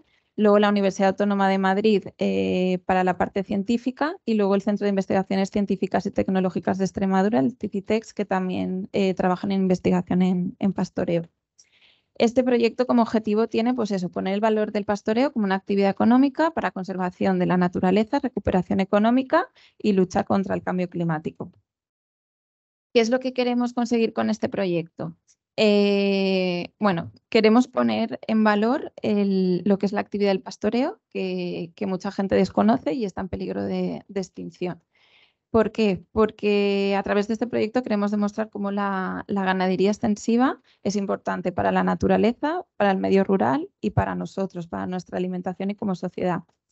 Siempre lo que dice la coordinadora de este proyecto, no queremos hacer nada nuevo, queremos que lo que ya se hace se haga mejor y más, es decir, que se paste más y mejor. Y bueno, aquí os he puesto una frase que es un poco el lema, el ganado que pasta cultiva la vida. ¿Dónde estamos trabajando con este proyecto? Estamos trabajando en 9 espacios protegidos de toda España, principalmente es donde tenemos sede en la fundación, que es en Palencia, en las lagunas de la Nava. Luego estamos en Extremadura, en Llanos de Alcántara y en la dehesa de Cáceres. Luego tenemos también en unos humedales de La Mancha, en El Hito, en las Parameras de Molina y en los 3 humedales de la Comunidad Valenciana, en Cabanés, Torreblanca, Marjal del Moro y Pegoliva. Deciros que todos estos pilotos están todos dentro de la red Natura, ¿vale? Que es una red ecológica europea, donde bueno, son zonas de especial protección y zonas de protección de aves, que son zonas que es necesario realizar proyectos de este tipo. ¿Qué es lo que estamos haciendo? Bueno, aquí os he puesto un poco el resumen de las acciones. Estamos haciendo la parte científica, hemos generado pues, a través de mucha revisión bibliográfica, reunirnos con ayuntamientos, con organizaciones que ya trabajan en temas de ganadería extensiva. Hemos generado 9 informes de los valores ambientales que provoca la ganadería extensiva en cada uno de los pilotos donde trabajamos. Luego, la parte socioeconómica y de género nos hemos entrevistado en cada uno de estos pilotos aproximadamente con 15 ganaderos para conocer cuál ha sido la historia de la ganadería extensiva en estos espacios y qué es lo que está pasando ahora y hacia dónde tenemos que ir para que esta ganadería no se extinga. Estamos poniendo también en valor el papel de la mujer en el pastoreo, ¿vale? Porque lo que hemos visto, pues que la mujer siempre está ahí, lo que pasa es que siempre se habla de los ganaderos, pero siempre pues, son las que alimentan a los animales, las que de alguna manera están también ahí. Bueno, y por suerte también queda alguna pastora aquí en la Comunidad Valenciana. Luego, ¿qué estamos haciendo también? Planes de apoyo a productos y plan de fomento de la economía. Pues estamos apoyando iniciativas de diferenciación de productos locales, estamos haciendo marchas de acciones de marketing para productos, desde vídeos, etiquetados. Estamos estudiando también la transformación de productos y su viabilidad. Trabajaremos también la comercialización de productos locales. Se quiere crear una marca, igual que existe la etiqueta de ecológico, se está trabajando también este proyecto para sacar una etiqueta, certificación de ganadería extensiva. Fomentaremos también el agroturismo con productos específicos y capacitaremos también a los ganaderos en la creación de nuevos ingresos. Luego también estamos haciendo alianzas y diferenciación. Bueno, la idea es crear, o sea, dar valor a todos estos datos de pastoreo en la sociedad para que la gente sea consciente de la necesidad. Este proyecto tiene una parte de comunicación muy grande, hay visibilización en medios, publicación en redes sociales, materiales de divulgación y sensibilización y actos públicos. Vale, aquí os voy a enseñar un poco los pilotos que estamos haciendo en las marjales de la Comunidad Valenciana. Esta es en la marjal de Pego y Oliva. Como os contaba antes, aquí tenemos un ganadero local que él trabaja con ovejas y cabras, y a través de los proyectos anteriores y ahora con Naturaleza Pastoreada, lo que estamos consiguiendo es que esté el ganado bovino, que esté ahora con 30 vacas, para que estas vacas vayan haciendo pues un poco ese equilibrio entre la vegetación del humedal, ¿vale? Y luego que los animales estén en extensivo, mejor calidad de vida, lo que hablaba antes Víctor también, tema de los antibióticos, que mira, es una idea que también creo que tenemos que tener en cuenta. Estos animales, al estar libres, al estar sin estrés, al no estar en intensivo, son animales que necesitan menos tratamientos, ¿vale? Y de alguna manera, pues, menos contaminación a los medios naturales. Esta es la marjal del Moro, donde estamos trabajando, que aquí estamos con ganado ovino. Y me voy al Prat de Cabanes Torreblanca, que este es el que mejor conozco porque es el piloto que llevo yo en el proyecto. Este piloto es muy curioso. La última vez que hubo ganadería extensiva aquí en el Prat de Cabanes Torreblanca fue hace casi 25 años aproximadamente.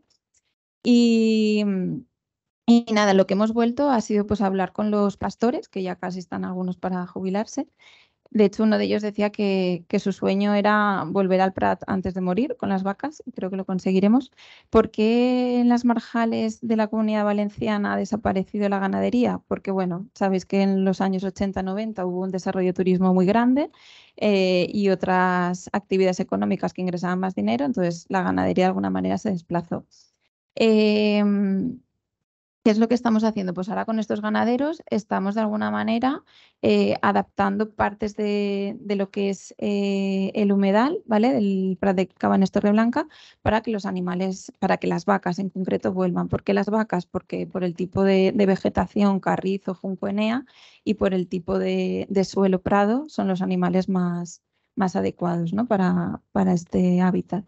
Y bueno, estamos poniendo con ellos a punto los pilotos, pues para que vuelva la ganadería extensiva, pero controlada. En el Prat de Cabanes Torreblanca se publicó a finales del año pasado el plan de manejo ganadero, que está muy bien y creo que va a ser un ejemplo de cómo gestionar las marjales a nivel correcto y tanto ambiental como de los animales, porque se dice la carga ganadera, es decir, está establecido que solo pueden haber 2 UGMs por hectárea, o sea, 2 vacas por hectárea. En el caso de ganado ovino más, 11 ovejas por hectárea. Se plantea siempre un sistema rotacional, porque sabéis que si tuviéramos animales en un poco espacio, al final colmatarían de alguna manera también estos humedales. Entonces, este sistema rotacional lo que propone es nunca estar en cuadrantes menores de 2 hectáreas, ir moviéndose y como máximo 20 días en cada uno de estos cuadrantes para que la vegetación se pueda regenerar y todos los microorganismos del suelo y demás. Vale. Aquí os presento un poco los valores ambientales que supone este pastoreo, esta ganadería extensiva a los humedales. Bueno, primero estamos recuperando una actividad sostenible que desapareció durante muchos años. Estamos creando franjas de discontinuidad para prevención de incendios. Hablo en la marjal, pero bueno, en los otros pilotos que se están haciendo en el resto de España son pues desde las parameras a las dehesas. Sabéis que los animales son cortafuegos naturales y en esta época que tenemos tan desastrosa de incendios, pues ahora mismo se están publicando más ayudas y demás para que la ganadería extensiva de alguna manera sean cortafuegos tanto en los montes como en nuestros humedales. De hecho, en el Prat de Cabanes Torreblanca se hizo un pequeño piloto hace 4 años para ver que funcionaba el meter de nuevo la ganadería. Y a los pocos meses hubo un incendio y fue, bueno, casualidad no, sabemos que fue por eso. El incendio más o menos paró en la zona donde habían estado los animales pastando, las vacas. Otro de los valores ambientales es mejora del pasto, porque se alimenta pues, de juncos, de carrizo, de enea y da crecimiento a vegetación más fina y pratense. Luego, también en el Prat de Cabanes, los técnicos nos comentaron que cuando estuvieron las vacas hace 4 años en este pequeño piloto, vieron que apareció una especie de planta que hacía como 25 años que no aparecía, que era Bupleurum tenuisium, que bueno, esto es un ejemplo de cómo esta ganadería extensiva de alguna manera está limpiando, está creando mosaicos y está dando lugar a otras especies. Y nada, y luego la ayuda a la diversificación del hábitat, favoreciendo la diversidad y abundancia de invertebrados, de insectos,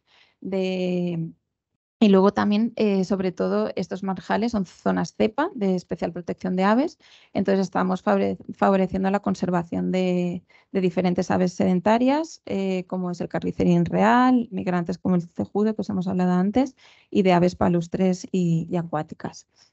Creo que queda un minuto. Carmen, ¿puedo? Vale, os quiero enseñar un vídeo así muy resumido del proyecto. Que nada, es un minuto para que veáis un poco lo que es los diferentes pilotos y cómo se está trabajando.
Más fácil que yo.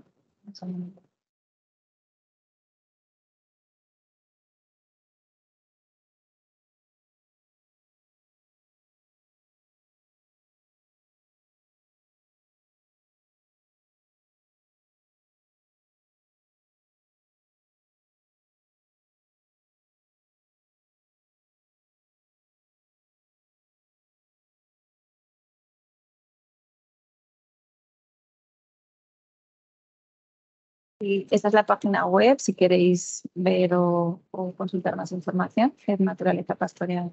Gracias.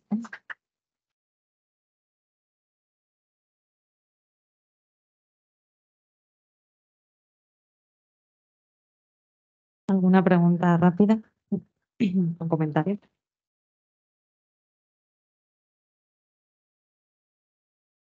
Enhorabuena por la iniciativa. A mí me ha tocado la parte emocional porque yo desde hace 15 años estoy en ese marjal de pelo pasando el verano.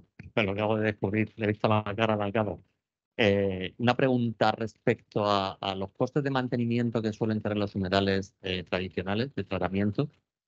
Suele haber un gasto de tratamiento de mantenimiento asociado a la poda y tal. ¿Os habéis planteado dentro de este proyecto, dentro de otros, que los animales puedan ejercer de alguna manera una poda natural de sistemas, digamos, de tratamiento, no humedales naturales, porque las especies que has comentado Sí. se utilizan también en tratamiento? Sí, bueno, de hecho, ahora cuando introduzcamos el ganado bovino en el Prat de Cabanes, que como os decía, lleva 25 años, la idea, claro, tienes que hacer unas pequeñas siegas porque si no los animales no pueden entrar. Pero la idea ya luego es dejarles y ellos van a hacer prácticamente la siega de todo lo que es el humedal. O sea, en principio necesitas un poco de maquinaria para abrirles espacio, pero luego son ellos o ellas, las vacas, las que hacen estas siegas. Sí, o sea, creo que es un tema importante y yo creo que también está contemplado hacer comparativas de lo que suponen estas siegas mecánicas, ¿no? Y lo que supone tener animales.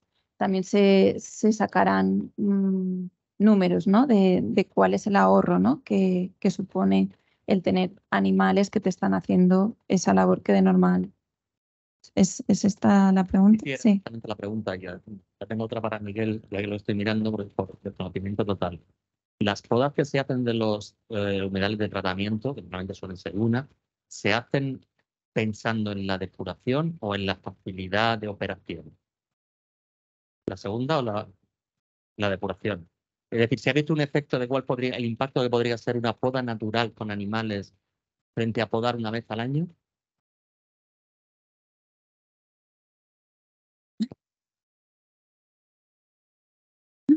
Bueno, son sistemas naturales. Sí, no, yo de hecho, mientras estábamos con las ponencias, yo lo estaba pensando, digo, igual la idea, pues eso, de que de alguna manera los animales están en estos humedales artificiales, pero claro, habría que valorar. Humedales artificiales que hemos visto sobre todo y aquí en la sesión son para tratamientos, humedales de tratamiento, pero tenemos también los humedales extensivos de la albufera, el Tanca de la Pipa, el Tanca de Emilia, el de Lilla, o réplicas que se podían producir. Entonces, en estos, la gestión basada en animales está, y de hecho en el de Emilia hay cabras por allí pescando, o sea que sí que se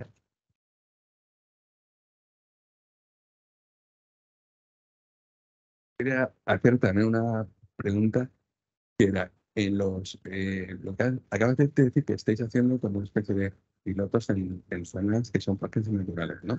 De la red Natura De la 2000. red natural. O sea, Sí, y muchos son parques naturales también. ¿habéis notado bueno, un aumento de depredadores? Los buitres, o sea, los buitres sobre todo porque se pueden alimentar de lo que es el... Por eso existe, ya es un problema actualmente de... Sí. ¿Han comentado algo? Sí, de hecho, los compañeros que van a trabajar, que están trabajando los pilotos más del interior, sí que el tema del lobo ya está llegando a muchas zonas. Por ejemplo, donde yo más te puedo contar es en el Prat de Cabanes, Torreblanca. Hay un problema con lo que es la comunidad de jabalíes. ¿Vale? ¿Por qué? Porque, como os decía, hemos estado 25 años sin ganadería. Los jabalíes están prácticamente, es una plaga. Y es una plaga que encima lleva tuberculosis, es decir, que en el momento que toca una vaca, pues la infecta de tuberculosis y demás. Entonces, sí, o sea, hay un problema ahí de depredadores. Yo también pienso que porque la ganadería extensiva ha estado durante muchos años aparcada y lo que decimos en peligro de extinción. Y esto también ha provocado, pues eso, que aparezcan otros depredadores, aparezcan animales que están de alguna manera quitando ese equilibrio. Una parte de este proyecto es de alguna manera encontrar ese equilibrio, ¿no? Por ejemplo, en el Prat de Cabanes nos gustaría que esta comunidad de jabalíes también vaya desapareciendo, porque a la medida que las vacas se van comiendo la vegetación, ellos tienen menos lugares para esconderse. Entonces irán buscando otros hábitats, porque ya no serán tan propicios para estar allí. Entonces sí. Incluso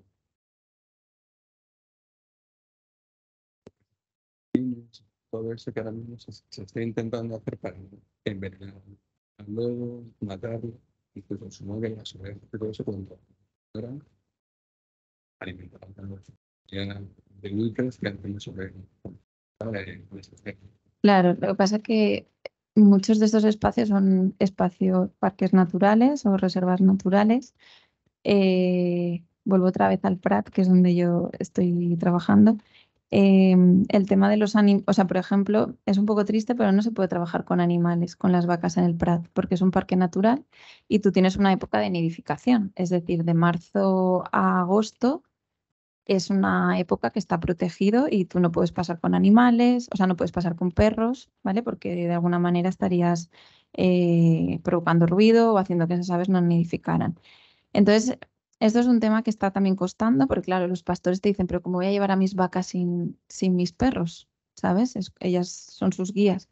Entonces, estas son también cosas que estamos trabajando con la administración pública, porque aquí hablamos con ayuntamientos, consellería, para llegar a un equilibrio, ¿no? Porque al final el ganadero necesita de sus perros, pero al final estás en un parque natural que necesitas proteger a las aves.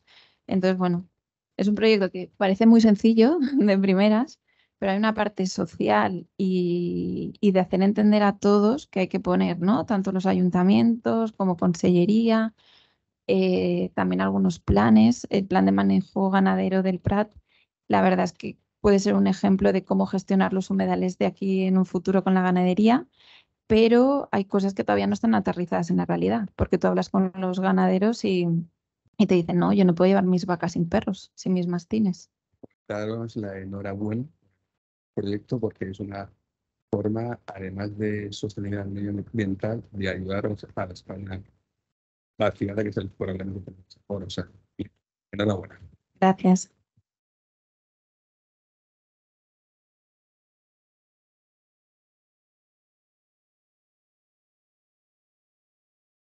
Proyecto financiado con el apoyo económico del Programa LIFE de la Unión Europea.